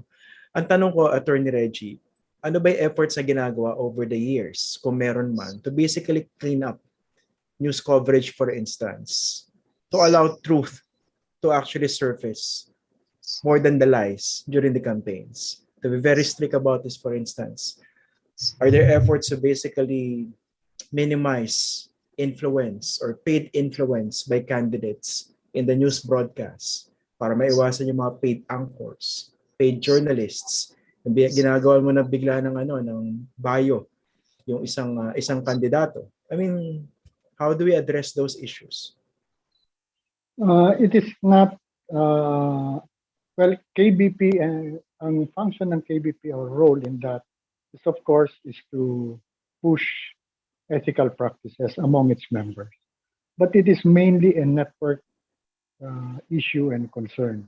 Nasa Self-regulatory. network, yes, self-regulatory. Sila dapat magdisiplina ng kanilang mga hanay para hindi ganon ang mangyayari dahil pangalan nila ang nakataya eh. Pangalan ng network ang nakataya. At the end of the day, the network will be called to be judged on whether it is credible or not. So it's important for the network to discipline its ranks insofar as political leanings of its members are concerned, its staff is concerned. Medyo mahirap yan na Tristan kasi alam naman natin pwedeng disimulado yung pagkatira ng balita o yung pagkatira relevant to the current news pero pinoproject ang isang tao. So and by the way, as it extends to social media, it appears that the credibility of the station extends to its social media. Pwedeng mataas ang acceptance in terms of as an influencer ng hindi sa hanay ng broadcast, pero in terms of believing what is said, there is we see that there is more influence or believability if it comes from an influencer who is attached to a traditional broadcast or media outfit. So yung mga columnists na may social media account, mga anchors with social media account, parang mas mataas yung quote-unquote credibility ng mga fan pages nila or their accounts. Okay. Someone was raising his hand.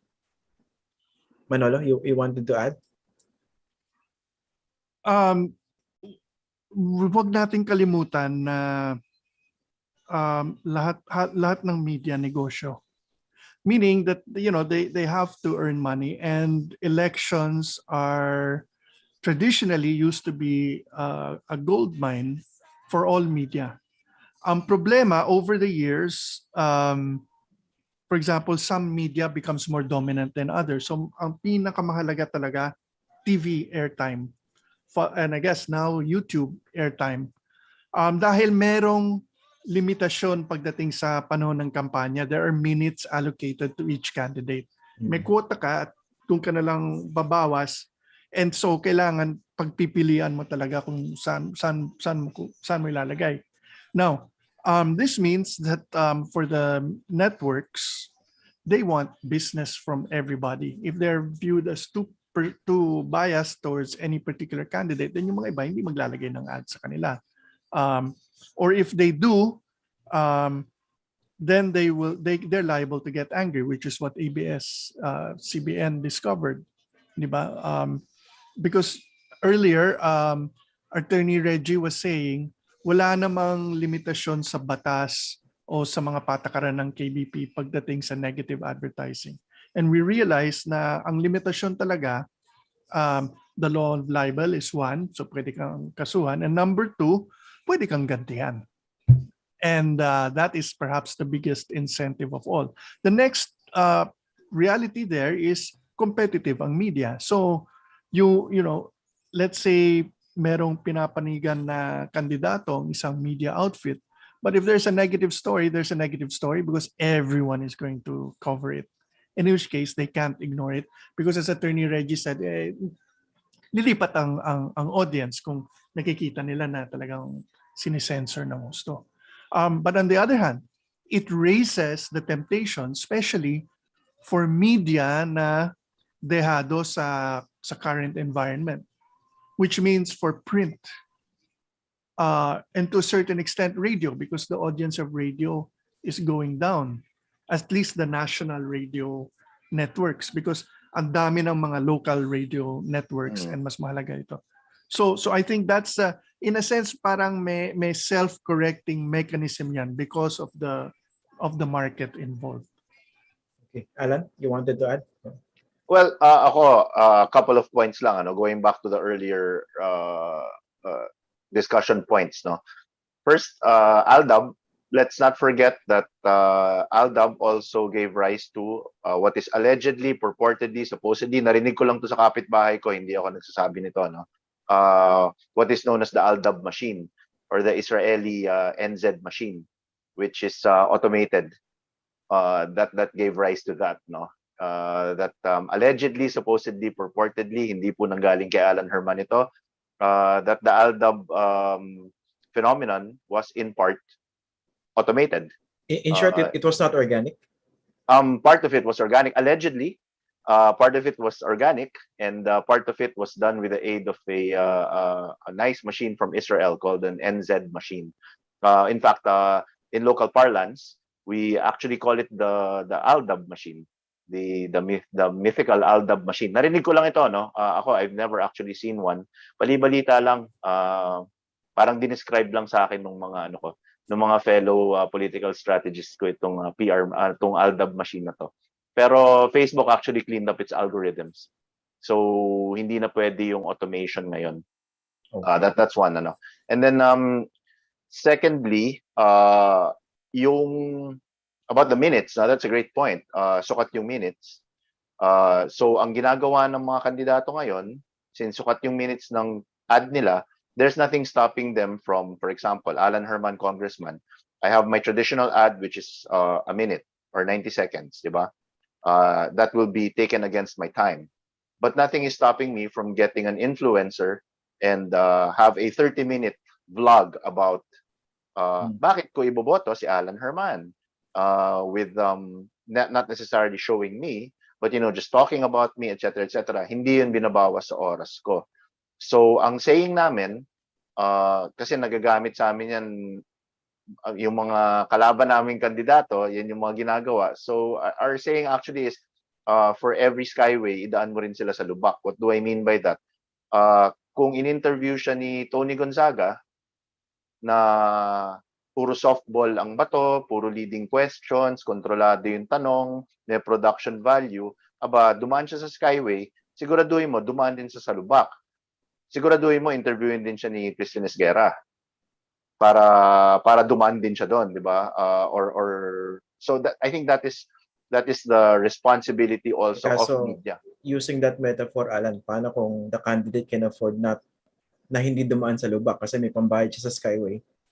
Okay, ang ginagawa namin doon, ang mahiwagang term na ginagamit diyan ay ambush interview. Abangan mo. Magpadala ka ng magpadala ka ng mga reporter, magpadala ka ng mga tabloid na magtatanong, na i-ambush siya. Okay. Yun ang ginagawa namin, at least. Okay. Ngayon, bago natin puntahan yung mga questions dun sa Q&A session natin, pag-usapan naman natin yung political imagery. Ano sa tingin niyo yung mga lumulutang na political images na nagiging effective so far in the 2022 campaign? Who would like to start? We saw that in 2016, di ba? Tatay Digong, nakaroon naman ng Nanay Lenny. Well, to that point, one of the most effective, in fact, Truth Well Told nga ang title ng ating ng ating conference ngayon. The easiest way to do that, actually, what we call the layup, is to build an alter ego based on the truth. And it works for Pinoys, di ba? You have Mr. Palenque, as I mentioned. Iconic for me is Mr. Expose. That was brilliant. Ernie Maceda, di ba? Siya si Mr. Expose. Last election, we had Mrs. Hanep Buhay, di ba? That was si Senator Cynthia, di ba? Test the man. Ayan, gumagawa sila ng mga alter egos. This election, yung Nanay Lenny, balita ko, the whip is not gaining much traction. And I think the campaign is shifting towards solution-based messaging, particularly the pandemic. Right now, it's kalayaan sa COVID plan ang arc ng campaign niya. No? Yung iba, you can also add na, join lang kayo. Gawin natin very informal kasi mas magandang conversation. Tanong ka lang kay Alan before others respond to this also. Yung bang imagery transferable? For example, yung ginamit na imagery ni Manny Villar in 2010. Transferable ba yun sa anak na tumatakbo sa pagka-senador in 2022? Okay. And that great example, no?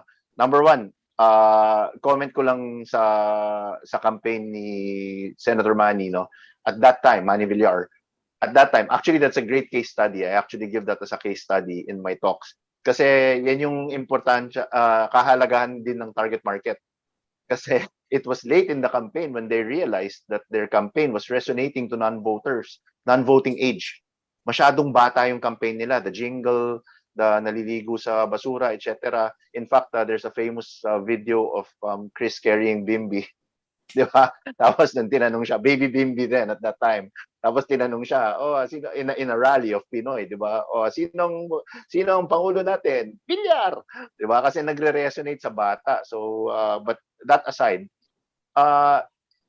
it is usually transferable, but in the case of kasi nagiging tatak. Gustong-gusto ng Pilipino yung word na tatak.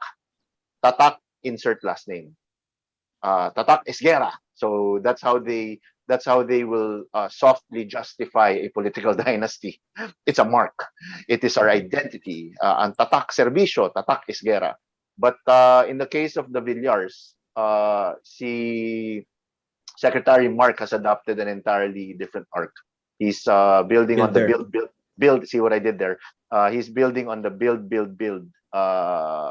Infrastructure, Mr. Build, ganyan. Iniba niya. In the same way, si Senator Cynthia, hindi inadapt yung sipag at tiyaga. Ginawa niya, pinositivize niya, di ba? Ginawa niyang hanap buhay, imbis na tiyaga, di ba? You're suffering, you're enduring something. Pero ginamit yung color, di ba? Ginamit yung color, orange. Although pinag-awayan pa yun in 2010 kasi nag-agawan sa orange si Erap at saka si Manny Villar kung sino ron na unang gumamit.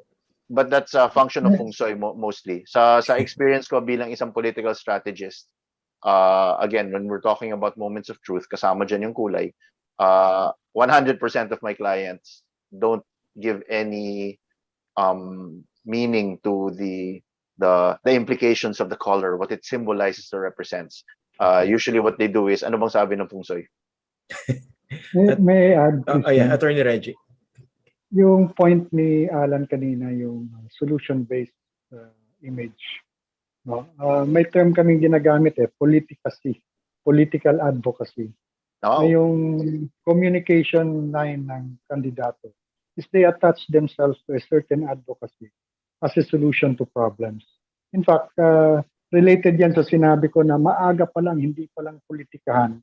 Meron ng politikacy yung potential candidate or current person sitting in an office na pinopromote niya yung advocacy niya para yung image niya naka-pulma doon. For example, si Senator Lauren Lagarda. Papasok environment. Diba? Yun yung advocacy niya. So meron yung mga ganyan ngayon na they push their attachment to an advocacy as part of their image building. But can you also fake an advocacy and be good at it? And the advocacy also has to be important. In fact, I use Senator Legarda as an example also. Kasi yung advocacy na pinili niya, we go back to SIBMIT, superlative. Yes, she's superlative in that. But apparently, it wasn't so important to the voters' environment. Diba? In fact, the common thread then was, sinong botante, yung puno at yung lupa. Which is sad. I mean, I'm not necessarily saying I agree with it. But diba, that's why we need to strictly adhere to the SIBMIT commandments. So diba, superlative important. Kailangan importante sa tao yung pinaglalaban mo. Okay. Sige, Manolo, before we go to the Q&A. Sige. Well, I think about 20 years ago, we did a documentary called Papogi, the imaging of Philippine presidents. And yung takeaway ko being involved in that effort was, there's a famous saying by Carlos P. Romulo. Sabi ni Romulo, ang hinahanap ng Pilipino sa Pangulo ay isang tao na magdedesisyon para sa lahat. So, yun ang konsepto natin ng leader. There are other politicians who have said hindi rin interesado ang Pinoy sa detalye. Gusto lang nila malaman kung kinikilala ng kandidato ang mga problema na mahalaga sa kanila at kung aayusin nila na wala masyadong hassle sa ordinaryong tao. That being the case, kung yun ang parameters sa paghanap at expectations sa isang Pangulo, ang labanan tungkol sa mga katangian na kailangan para magawa yung bagay na yon. Kurakot ba sila? Kasi kung kurakot ka, ibig sabihin hindi ka magdedesisyon ng husto. talaga magiging baluktot ang mga desisyon mo. Mahinang tao ka ba? Di ba? Sa kultura natin, may malakas at may mahina. Mahinang tao ka ba? Hindi kaya mo bang labanan ang bakbakan? And so on and so forth. In which case, again, in a sense, yung pinag-uusapan nating katotohanan, maybe in a sense, looking at it through a Western magnifying glass, because sa atin, mga fuzzy logic tayo eh. Fuzzy logic tayo in sense of we're looking for character traits that, to our mind, will compose a leader capable of leading. Yun May lang tatanong ako dyan, Manolo. Very briefly lang para makapunta na tayo sa Q&A. I have to ask this. Okay. If character matters, okay, I'm not referring specifically to any candidate, no? Pero bakit yung corruption, kahit napatunayan magnanakaw ang isang kandidato, but parang it doesn't matter to voters? Okay. Manolo, what was the quote of Carlos Romulo? What was the quote? Make decisions for them. Filipinos want a president who will make decisions for them. Thank you, sir. That's why he's Carlos P. Romulo, the great, immortal Carlos Romulo, and I am Alan Herman, political clown, right? Because my rule is different. Just make them laugh or make them cry or make them angry. Tatlo yan. You make people laugh, you make people cry, you make people angry, you can win. Even if you're the most corrupt person in the lot. I'm really, really hoping that the zeitgeist will change, that the tone and the timbre of the Filipino voter ay sana magbago na. And slowly we're seeing that last election, some local. Pero so far, the change is slow in coming. I'm hoping Professor Earl can shed more insight on this. No? But sadly, make them laugh, make them cry, make them angry. Still seems to be. Christian, it's very simple. Don't forget, since 1992, when we had our present elections, kung meron kang pananaw na ang nanalo ay kurakot, don't forget, if you look at the actual votes, no one ever got 50%. So everyone, in a sense, was judged against by that candidate, by the public. The closest was ERAP. Magaling daw yung campaign team eh. Magaling daw yung campaign na humawak kay. Parang kilala ko yun Oo, napakagaling daw ng campaign na yun. So he was the closest. I just saw a pop-up truth be told there. tong topic natin ngayon. Kaya pinapromote ni Alan Herman yung ERAP campaign because his dad was the one who ran it. And myself. Herman. And yourself also. Okay. Sige. I saw a pop-up question. I just like to sagutin mo na ba? Answer it. Dahil somebody said, so is Alan admitting that truth doesn't matter? Sige. Absolutely, I'm not po.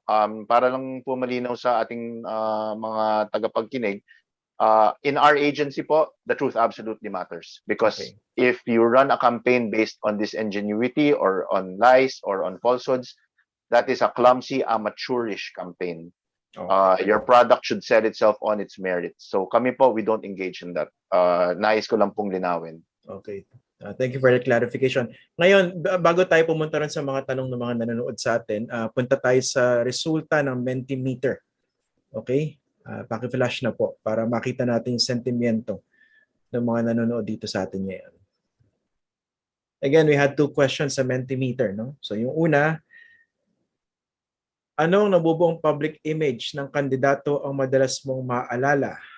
Okay. Ang pinakamalaking word sa word cloud, corrupt. Okay. So, ibig sabihin, mas maraming sumagot ng word na corrupt. Susunod, makabayan. Tapos, trapo. And then, anti-corruption, corruption, magaling, honest. Okay. Let's go to the next question. Ayan. Which narrative works best in the political ads for you? Ano yung mga pinakatumatatak? Okay. Pangako ng pagbabago. Okay. There's the change partiality. The change partiality narrative. And by the way, that's exactly the percentage I mentioned earlier. Wow. It's Sakto a microcosm. Hindi ba mga REIT accounts mo yung sumagot dito? Okay. Baka. Ang pangalawa, sumusunod si none of the above. I don't know what they're looking at. No? In tough on crime. So basically, walang sumagot ni isa, and then galing sa mahirap. I think this is basically the narrative of Isko. A huge part of that, Isko and Manny Pacquiao. As well. And then number 10, ay yung 10%, galit sa korap. Okay, sige. At this stage, let's go to the questions ng mga nanonood sa atin. Baka magtampo. Ayan, sige. Ito. Tanong ni Mr. Anonymous Attendee. To Mr. Alan Herman and Professor Guzman, do you think there should be a regulation in the PR industry with regard to historical revisionism? How do you think the PR industry should address misinformation and disinformation? Professor, you want to take that first? Sige. Or ako muna? Professor Pwede naman po. Guzman. Medyo loaded yung tanong. Kailangan ba ng policy or regulations sa PR and siguro by extension advertising na din. Ang PR kasi much like journalism, we operate under a code of ethics. Self-regulation ang meron tayo sa public relations. Ang kaso, as pointed by Hannah Arendt before and by Lee Edwards in 2020, ang hirap kasi sa self-regulation is that most of the time in public relations in advertising, ang pinakasagradong relationship at ang pinakasagradong accountability na meron ka ay sa kliyente mo at second lang ang public. Definitely there would be people in PR and advertising that will disagree here, pero alam naman natin kasi itinuturo din natin sa estudyante ito. Si kliyente ang be all mo at ang bottom line mo ang mahalaga. Napakahirap nga lang naman kasi kung magre-regulate tayo, how will it affect journalism and how will it affect free speech? Kasi doon ito papunta. Hindi pwedeng hindi natin pag-usapan ang regulations sa public relations nang hindi na pag-uusapan yung posibleng maging epekto nito sa ating kalayaan upang makapagpahayag ng malaya. In terms of meron akong na-miss dun sa second question. How should PR handle misinformation in disinformation? Mahirap din sagutin to kasi merong professional stake ang public relations sa disinformation. In fact, I hope that this doesn't sound as an indictment of public relations, pero ang public relations at ang trolling, pareho naman sila ng tactic na ginagamit. In fact, we can say na yung mga wraith natin, wraith social media operators, wraith accounts, trolls, ang hirap kasi kapag pinag-uusapan natin tong mga bagay na to and we refer to them as trolls or wraiths as if they are excluded or working outside the bounds of public relations. Yun nga ang binigay ng trolls sa atin. Trolls have allowed PR and advertising siguro have given public relations and advertising a way to sidestep their accountability by giving us a boogeyman kung saan natin isisisi lahat ng mali doon sa post-truth crisis na meron tayo. So how should PR deal with misinformation and disinformation if meron silang stake dito? I think a careful and critical re-evaluation of how we conduct our business is in order, how we should prioritize or at least balance the need to be ethically accountable doon sa client mo and to be accountable sa publiko as well. Kasi we're no longer, when you're promoting politicians, when you're promoting political ideologies, they cannot be treated as the same as promoting a brand or a product. Ang produkto kasi, whether ma-promote mo, let's say ma-promote ko ang isang sabon or isang toothpaste, napaka-inconsequential na magiging epekto nito sa realidad ng tao na bibili nito. Napaka-inconsequential ng magiging epekto niya sa realidad natin. Pero when we're using advertising and public relations to influence, shape opinion and behavior, ibang usapin ito. Then we should, sabi nga nila Ilhen, si PR sa panahon ngayon has a heightened ethical role. Kaso, are we living up to it? Are we able to look critically at the practice of advertising in PR and admit and acknowledge that we have a complicity dito sa kinreate nating post-truth crisis, are we able to acknowledge na merong pagkakamali or merong lapses ang advertising and PR, and what can we do about it?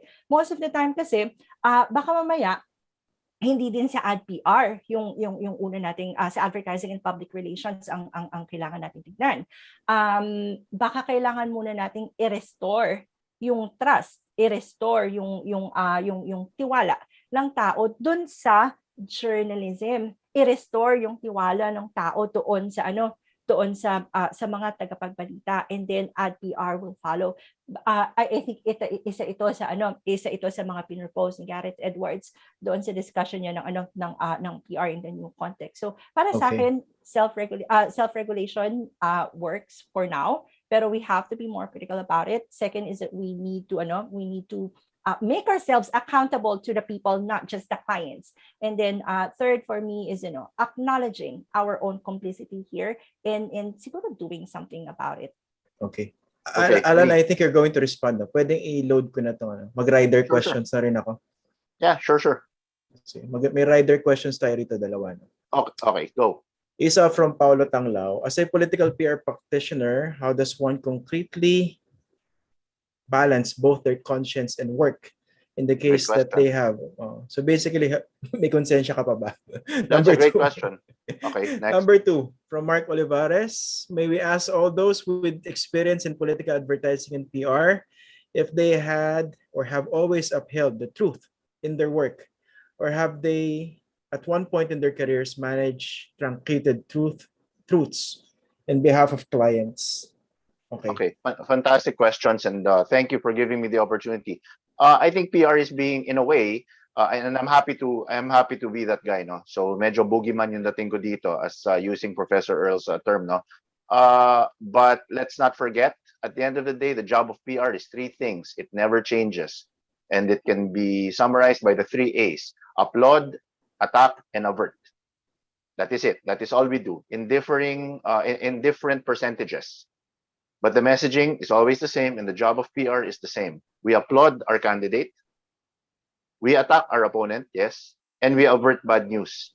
We are flower arrangers. We have to put the wilted and the unsavory facts about our clients in the back, behind the fragrant blooming flowers, right? But having said all that, truth matters, truth is upheld. When I applaud my candidate, I will not make up a diploma. I will not say he graduated from a university he did not. I will not say that he has found a cure for COVID. I will not say that. That is not only disingenuous, it will bite me back. That's bad practice. It's bad business practice. Dahil mahuhuli ako. In this age and time, information can be readily verified. So when I applaud, I uphold the truth. When I attack my opponent, and I do attack my opponent, yun na po yan, lumalabas na, binabanata ko yung mga kalabang ko, but I will not engage in fake news. Hindi ko sasabihin, ay, buntis siguro yan. Nabalitaan nyo ba na buntis? Kasi malandi. Hindi ako mag-iimbento. I will attack. So, mag-uungkat ako ng mga issues-based at fact-based na dumi. At I will shed light on it. I will put a spotlight. But I will never be disingenuous. And then, I will avert. Sabi ko nga, yung mga hindi masyadong magandang aspeto ng aking kliyente, ang gagawin ko dyan, kaya kami tinatawag na spin doctor. Isi-spin ko yan. So, kung tinawag mo yung kliyente ko, ay, bobo naman yung kliyente mo eh. Bobo nga, pero may puso sa masa at mag-a-appoint siya ng mahuhusay na advisor pag siya ang naging pangulo. Na-spin ko. Hindi ho ako gumagawa ng kasinungalingan. That is a bad practice. Am I for regulation of the industry? Oh my goodness, I would love that. Well, this is my ego talking. I would blast everybody. I would blast everybody out of the water if there was regulation na bawal ng fake news. That would work to my advantage. I wish, but it will never happen. It will never happen. It's a pipe dream. It's a very important question na papasagot natin kay Attorney Rejie tsaka kay Manolo. Pero bago yun, may related question kasi kung gusto itanong kay Alan. Sige. Pinag-uusapan natin yung avert, no? So paano naman yung yung mga nakwento mo na to dati, yung last minute expose, how do you avert that? Yung close to the election, hindi ka magpapaputok yung kalaban against your candidate or another candidate. And I know for a fact that the person I am referring to is watching dahil nag-message siya sa akin. So hello, shout out to unknown person who is watching na nangyari yan. That was our experience in a Sino siya? Sino siya? mayoralty race ito. Hindi ko napapangalanan. No? Mayoralty race ito. At 1 week before the election, merong isang sikat na broadcast journalist sa isang malaking station na nagpunta sa place of work ng tao na yon at inexpose yung mga supposedly vote buying mechanisms at yung mga illegal campaigning etc. Dun sa nangyayari sa facility. This is 1 week before the election at yun ang kinatalo namin. Inis na inis ako nun. How do you avoid that? Number one, make sure na may pangontra ka in another, kung may sikat na station na pumunta sa'yo at ginawa yon, get an equally sikat station and air your side. And make sure that pag ganun ng sitwasyon, palakasan na lang kayo ng mikropono. Kasi 1 week before the elections na yan eh. Unfortunately, that took us completely by surprise, but it won't happen again. That's what we do. We learn from our past experiences and we improve the system. It's an ever improving system. So yun.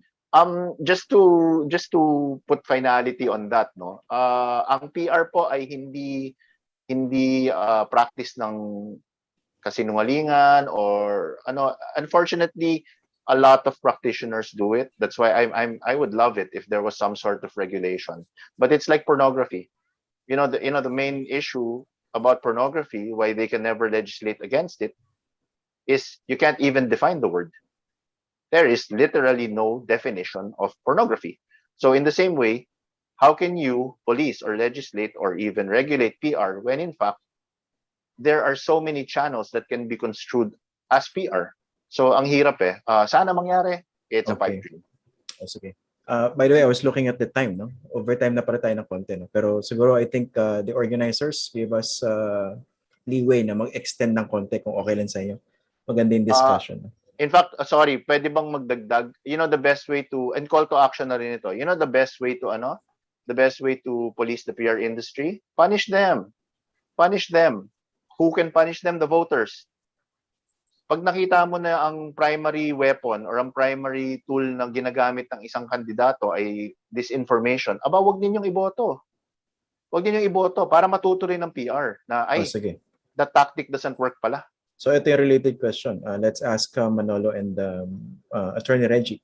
How then can we help our voters be critical in deciphering the truth behind the political campaigns? I think let's give we're too harsh on the voters. There's a saying you can fool someone sometimes, but not all the time. Yeah. And a case in point is, presidents rise and fall in popularity. Image making PR can only take you so far. Going back to the truth, you're entitled to your own opinion, but you're not entitled to your own facts. Amen. I guess we should have defined the truth very early on as when it comes to facts, that is the mortal enemy of PR actually, because kung totoo and it's a fact, mahirap ilagan. You can't just get around it, and it will come out and it will hurt, or it will come out and it will vindicate you. I mean, maybe not instantly, but definitely over time. So ang punto dito is the BS detector of the voter, of the Filipino voter, is very high. Earlier, you were pointing to the Villar thing. Ang napatunayan ng Villar campaign, money cannot buy you an election. Just having money in itself will not work kung hindi katugma dun sa mensahe mo. On the other hand, it is also in a sense the free market that helps it, because dahil may competition not only between media outfits but between candidates, it helps bring out things that other candidates may not want to come out. So I personally feel campaigns should be longer. If campaigns were longer, perhaps we would make get it even so. better Make it so. results. Ilaban na yan. Hey, that's a great idea. The Although second thing I would, time out, the in second reality, thing, mahaba naman ang campaign, di ba? hindi, but I mean, there's Nagsisimula na eh. all these artificial, distinctions. The thing that I think most necessary is finance reform. Yung what is spent, because if you really get down to the spending, then that's what provides the opportunity for good and bad. Okay. Attorney Rejie. Yeah, there are a lot of tools now. Let me put it this way first. There are a lot of false information, and the platforms are social media platforms. And there are a lot of tools now available to fact check what is on social media. In fact, there are sites where you can fact check. It's important to educate our voters. Although I agree with Manolo that discerning naman ang ating mga voters. Kailangan lang ng proper guidance siguro, additional guidance, whatever, in how they can spot false information, etc. And sa akin, ganon yun. We should reinforce educating them, not only in terms of who the proper candidates are, but also fact-checking on issues or positions that are put in media. Kailangan malaman nila kung paano. Okay. I think we have time for one more question. Daming tanong directed to Mr. Alan Herman. Sige, bring it on. Pero may ibang question. Meron tayong question for all of you. Ito, do you even investigate your clients or before you accept them? You do a background check? Absolutely. We go to what is known as a confession booth. Kasi that goes both ways. We need to investigate para malaman namin kung meron mga baho yun. Kailangan namin malaman lahat ng baho ng kliyente. Number one, kung kaya bang ispin yan, pero kung talagang karumal-dumal, hindi ka na namin tatanggapin bilang kliyente. And number two, go ahead, sorry. Hindi, sige, go ahead. May related question. Kailangan din namin malaman kung anong strengths and temperament mo. Yun na nga, are you a gut? Are you a heart? Are you a head? Okay. What is your dominant selling idea? Kailangan din namin malaman yun. So yes, we do intensive background checking. Pero meron ba kayong seal of confession? Let's say, nilabas siya lahat ng baho niya, but you end up not accepting him or her as a client. Oo naman. Para kami abogado. Paano pag kinuha kayo ng kalaban din in the next election cycle? Hindi pa naman nangyayari, but that's an interesting scenario. That's a very interesting scenario. But ethically, definitely, hindi ko naman ilalabas yan. Kay Manolo, very light yung question. Have you ever considered running for public office? And number two, sino raw yung gumawa ng study on ALDAB? Yung sinagot ko yung sa ALDAB, that's from talking to colleagues who were in political communications. Although I do, my understanding is Twitter sent a team to study ALDAB in the Philippines when it was happening. In terms of politics, I'll answer it with this. Maraming nag-iengganyo, and then I once asked my aunt, who knows a lot about politics because of my grandfather, and I said, should I enter politics? And she said, you should answer one basic question. Do you wake up in the morning craving to be with people and to do something for them? If you don't wake up with that hunger, you are going to be a bad politician. Never mind kung anong gusto mong gawin. And I realized that I'm a nerd and I'd rather be with a book. So it's that simple. And that's the authentic Manolo. Well, you know who to call in case you do, boss. Ayan, si Alan is volunteering. Anyway, ito, I think meron tayong last question for all. I think this is very significant. Ang nagtanong nito I'd like everyone to answer. From Elton James Gagni. Okay.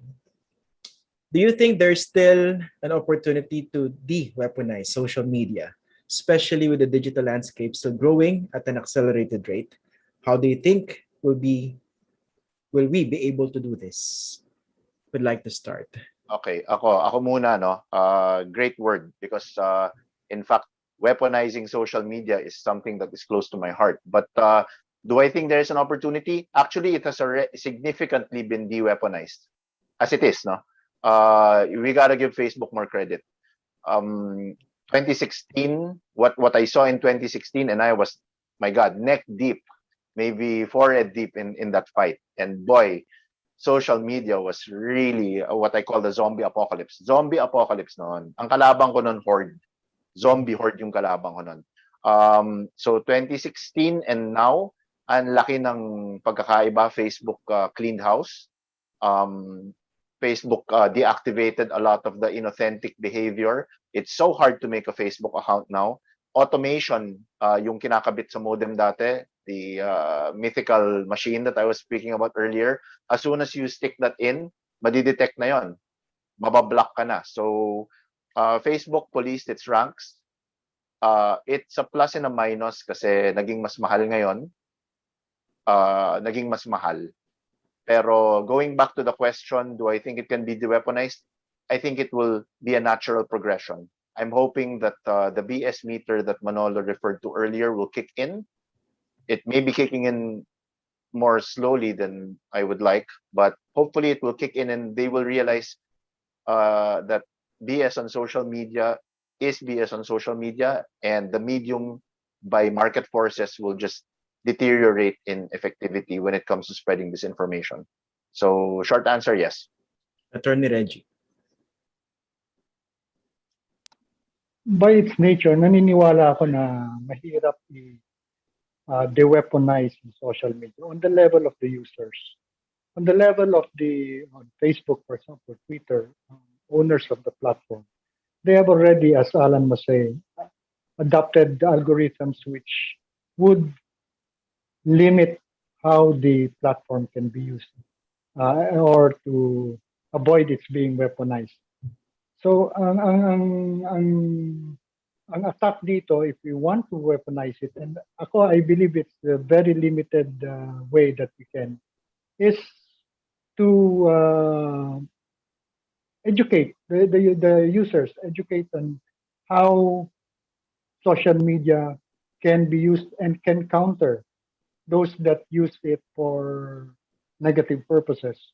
Kaya lang nature ng platform yan na pwede mong gamitin in many ways. And weaponizing it for campaigns, etc., has been one of its uses. But again, I agree with Alan na nalilimit na ito.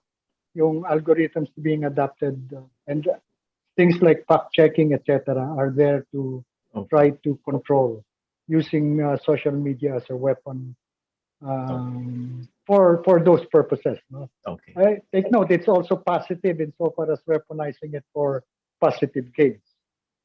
Okay. Earl. For me, I believe, yes, we can de-weaponize social media, but probably it won't be in the ways that we imagine, like, wala ng social media and no one's forwarding on Facebook or in Twitter anymore. At the end of the day, kasi we need to remember that we created these technologies, and although it shapes us, it acts back on us. As creators, we can change its trajectory. And I believe ito ay nagsisimula din sa mga personal choices that we make. When I was in college and when I was in high school, wala naman kaming subject na media literacy, wala din kaming subject na information literacy. What we had was computer. And hindi kasi natatalakay itong bagay na ito. Hindi natatalakay yung responsable na paggamit ng communication technologies, lalo na sa pag-engage in public discourse and pag-engage sa democracy. Pero kasi ngayon, nakikita na natin na even in the high school level, meron na tayong mga asignatura or may mga subjects na tayo that are geared towards media and information literacy. And I think that's a positive step. That's a positive step for us.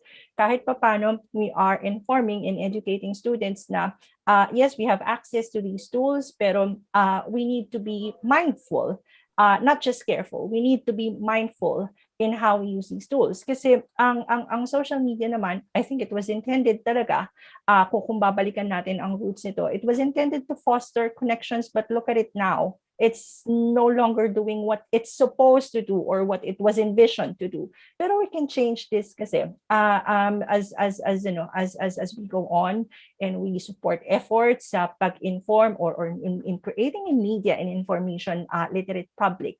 I believe kahit paano we can overcome some of the hurdles and undo some of the damage that have been done by social media. So short answer is, if we can go for nuclear disarmament, then we could probably still go towards social media disarmament as well. Okay. Manolo. I think it's basically, evolution is constant. And when it comes to social media, evolution is on warp speed. So nung naging toxic ang Facebook, all of a sudden, everyone just shifted their conversations to chat apps, to WhatsApp, to other things like that. And everyone who is trying to capitalize on the social media has to change their tactics accordingly. The one thing that all our comments have in common is the providers or the makers of social media apps have to be responsive to two pressures: public pressure and government pressure.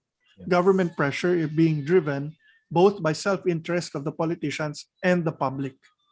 And that is the interplay that happens to drive efforts to improve and make it a safer and more positive experience for people. Okay. This ends our question and answer session for this forum. Pero huwag muna kayo aalis sa ating mga esteemed guests.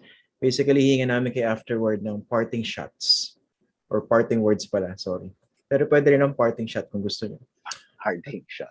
At this stage, okay, let's flash our Zoom panel evaluation poll on the screen.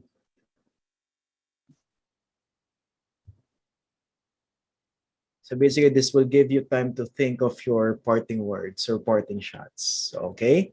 So to our Zoom attendees, please take this moment to answer this quick poll of just 5 questions. 5 tanong lang to, so pakisagutan po. They have graciously taken the time from their very hectic schedules to be with us today. Okay, so first question. The panelists demonstrated thorough knowledge of the topic. So, ayan.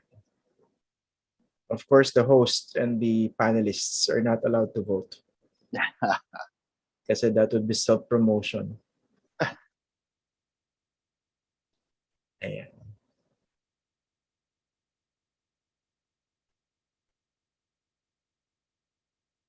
Okay, so I understand. I thought I would wait for the results to come in. Open lang po yan, okay? You can answer this poll. In the meantime, let's hear messages or parting words from our guests. Okay? Let's start with Attorney Rejie.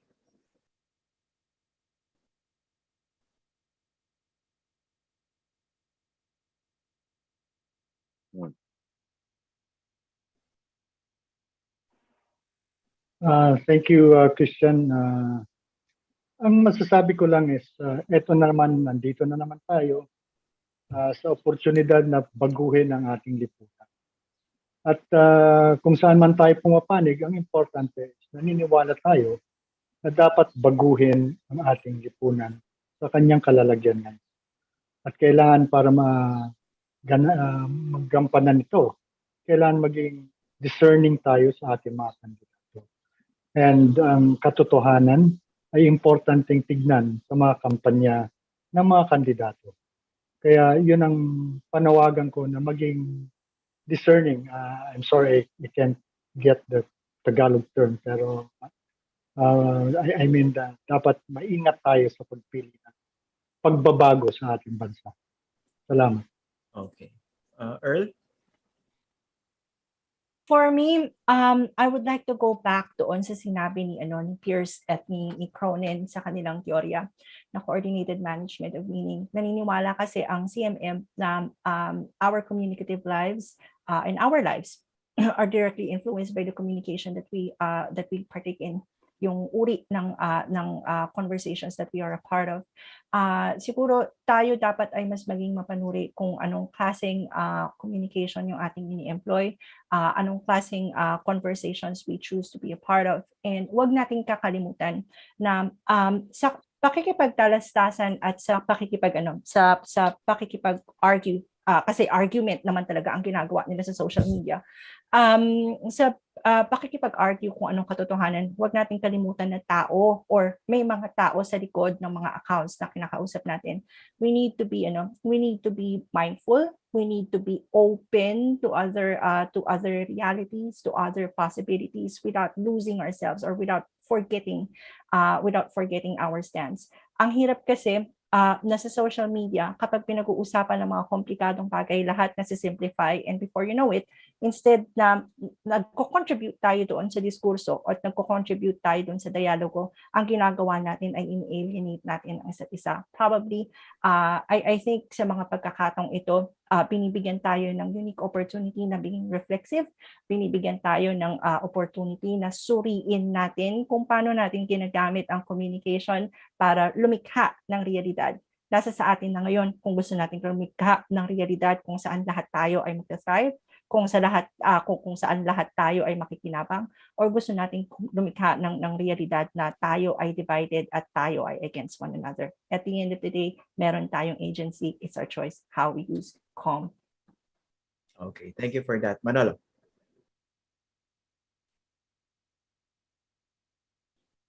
Hey, you're on mute. Hello. Okay. Pagdating sa mga panelista dito, karamihan sa amin, naabutan namin ng panahon kung saan at 6 p.m. lahat hihintuin ang ginagawa nila, manonood ng balita. It was a very community-oriented approach to life and national problems and the national conversation. Kayong mga nanonood, karamihan sa inyo mga estudyante, ang iba na ang realidad ninyo, ang mundo ninyo. You have infinite choices where to get your information, and infinite choices which of these sources of information reflects your worldview. Because of this, what used to be easy dahil may consensus sa lahat ng mga nakikilahok kung ano ang mahalaga, kung ano ang totoo at kung anong wasto at mali, hindi na ganoon ang mundo. Which means, pagdating sa eleksyon, kung saan ang challenge ay dalhin ang botante sa presinto kung saan siya boboto, ay hindi na ginagawa sa estilo na ginagawa noon na kailangan mong hanapin ang mayoriya at doon ka magtatagumpay. Ngayon, kailangan mo lang hanapin ang isang grupo na mas malaki ng konti sa ibang maliliit na grupo. Ibang-iba ang pananaw ng ganitong challenge. At so ang mangyayari, katulad ng sinabi ko kanina, everyone believes in the truth. The problem is everyone can now have their own truth. And the candidates now rely on technicians who can identify the whole menu of truths and individually satisfy them para maitawid sa presinto. So the solution, I think, always comes in that very old-fashioned words, sibika. Kailangan natin ibalik muna ang usapan sa ano ba ang pinagkakasunduan natin bilang lipunan, bilang bayan. At doon tayo makakahanap ng mas magandang proseso para siguraduhin na pag pinag-uusapan natin ang bagay katulad ng katotohanan, pare-pareho ba ang ating definisyon sa simula? Kung hindi, wala talagang mangyayari sa pagkikipagdebate o pagkikipag-away. Yun lang po. Maraming salamat, Manolo. Siguro natutuwa yung mga nanonood sa atin. No? Bihira ka nilang madinig na nagsasalita sa Filipino. Okay. Maraming salamat. Okay. Mr. Herman. Well, first of all, maraming salamat no na nakasama ako dito sa napakagandang panel na ito at binigyan ako ng pagkakataon na kausapin kayong lahat. Ako Truth Well Told ang title ng ating conference. So tama si Manolo, there are many different truths and experts like me can tell it well. Truth well told. So pinag-aaralan ho namin ito. We take this job very, very seriously in order to tell the truth well. So ang parting shot ko po ay baka counterintuitive, in fact. Take the process of seeking the truth and choose by elimination. Parang counterintuitive, no? So find out kung ano po yung mga non-negotiables sa inyo. Instead of pipiliin niyo sino dito ang pinakagusto ko, pinakamabango, pinaka-type kong kandidato, pinakamagandang mensahe, start with your non-negotiables. Hindi ako boboto ng magnanakaw, hindi ako boboto ng madalas magsinungaling, hindi ako boboto ng nagdagdag pahirap sa ating bansa, and so on and so forth. And seek the truth as far as the track records of the candidates you are choosing from, and eliminate those who do not meet yung criteria ng non-negotiables ninyo, at doon lalabas ang tunay at pinakamagandang kandidato na angkop sa boto ninyo and deserving of your sacred vote. So yun lang po. Okay. Maraming salamat Mr. Alan Herman, at maraming salamat din po sa lahat ng mga dumalo sa ating roundtable discussion. I think we're getting good feedback because of you guys. Maraming salamat for joining us. We know that you guys are very busy, but it has been a very insightful discussion. Maraming salamat Attorney Rejie, Alan, Earl, and Manolo. Thank you very much. Maraming salamat po. Thank you to everyone. Okay. At this stage, papakita natin yung resulta ng evaluation poll na ginawa natin kanina. So first question, the panelists demonstrated thorough knowledge of the topic. Strongly agree. Okay. The panelists were well prepared and organized. Strongly agree. The panelists spoke clearly and audibly. Strongly agree. The panelists used appropriate language with technical jargons adequately explained. Yeah, strongly agree. And last, the panelists contributed to the perspectives and knowledge on political PR and advertising. Strongly disagree. Joke lang. Strongly Meron agree. kaming hater. Meron kaming 1% hater. May isa lang. Okay. 2. Dalawa. O 1%. 2 out of 294. Well, thank you very much for making this possible. Maraming salamat sa inyo. At this stage, we're now launching our post-test, so you can access your progress in knowledge and understanding acquired from this webinar. Okay. Mamaya ay ayan. So we will keep the post-test open in the background as we proceed with our program. Okay. At this stage, I'd like to introduce to you the President of the Philippines Communication Society, as well as she's also the Vice President for Public Affairs at the University of the Philippines System, to give us her closing remarks. Welcome, please, Dr. Elena Pernia. Hello and good morning to everyone, to our moderator and our esteemed panelists, as well as to our audiences who have taken the time this morning to get educated, on the topic of political PR and advertising. We began this morning's webinar with the context of war. Our opening statement from our director, Felipe Salbosa, pointed out that truth is actually the first casualty in war, therefore setting the stage for this morning's discussion in the context of elections as war, where PR strategists are the ones who determine who direct the war itself.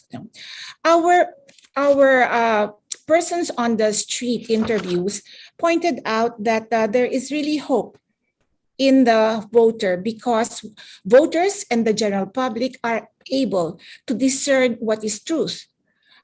If we take these three as representative of the opinions of the public, then we can note that we do have intelligent voters who see that there is just a glimmer of truth in what candidates point out. plus the fact that they, together with our panelists, say that it is the discerning voter, the importance of the of discernment and a critical perspective for our elections to be successful. Our panelists pointed out so many things, and I really advise our viewers to watch the reruns of this entire webinar. Let me synthesize by trying my best to put out what their important thoughts were regarding truth. Number one, is there truth? In political PR? Well, the answers range from yes, there is truth, to yes, there is limited truth. There is truth because clients to like candidates. No, that the image for candidates are put together with what their what their strength is, what they are known for. But this limited truth can be twisted and constructed depending on what are the needs and the interests of their audiences. In terms of strategies that have evolved over time, political strategies that evolved over time, these were affected by the change of our media from the large mass media, which carried most of the messages just 2 generations prior. Now, strategies are more limited, more directed at smaller audiences, the micro audiences, and also affected by the movement from journalists, columnists, opinion makers to the micro influencers. We learned terms like the wraith farm instead of the troll farm. We learned, actually, if candidates were listening, our panelists here were already giving advice on structuring, working with these micro influencers. We also learned that in terms of the media themselves, there is an importance and there is a large value that the owners of the networks place on ethics. They have a large stake in making sure that there is truth in the content of their media. But then there is a movement as well of journalists from journalism to becoming social media influencers, where there is a murky, if at all, concern for truth and ethics.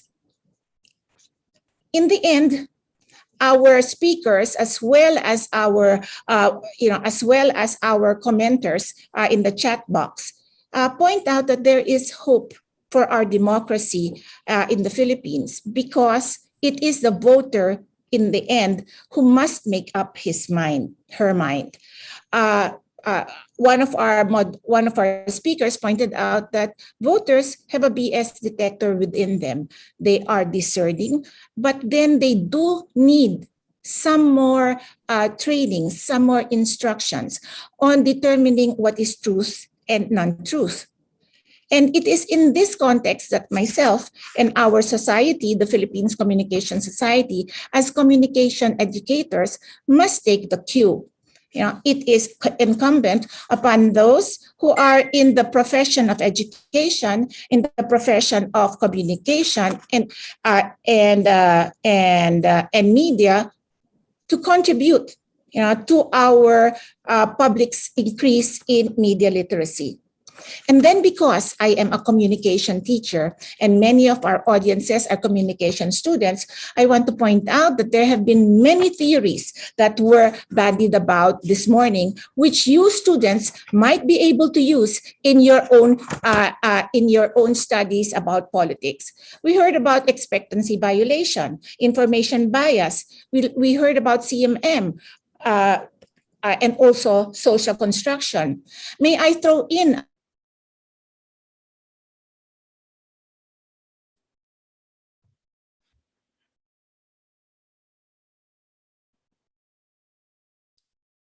Professor Pernia. I think we're having problems with her connection. Oh, yeah. Go ahead. Okay, all right. I'm sorry. Okay. As a last sentence, as a communication as a communication teacher myself,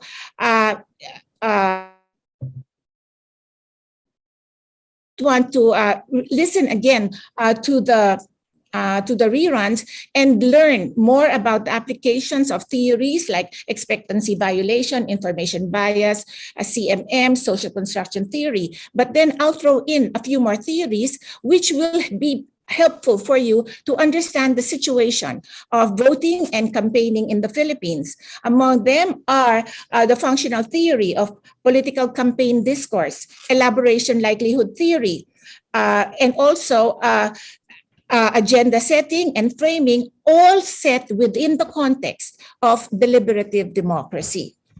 Again, our thanks to everyone who has been here, both in front of the camera and behind all audiences who have given their comments. I hope this has been a learning session for everyone because it has been for us. Thank you very much.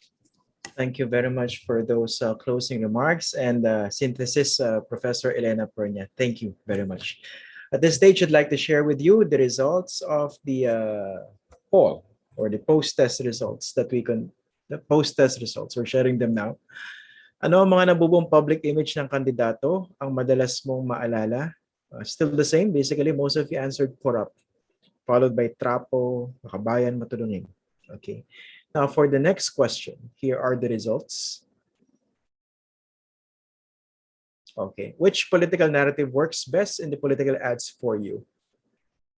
Okay. Change. The change narrative, still number one, followed closely by tumugon sa pandemya. Okay. And none of the above. Okay. So these are the post-test results that we're sharing you. Now, those who have actively participated will get the most out of this interactive program. As mentioned, this webinar is part of a series of National Forum on Communication and Democracy, Philippine Elections 2022. The PCS will be having a webinar every second Wednesday of the month until May 2022. So I hope you guys take advantage of this. Next month, we'll be featuring another topic, an equally important topic that we hope you won't miss. The topic is how credible are political surveys, with Steve Dailisan as your host and moderator. Now, please stay tuned for updates on the PCS website and Facebook page.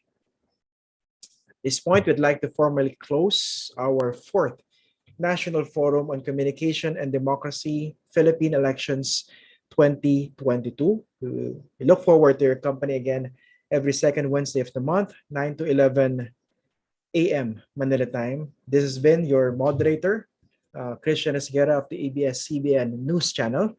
Thank you very much for joining us today. On behalf of the Philippines Communication Society, let us strengthen our country's democratic foundations through communication. Thank you and enjoy the rest of the day.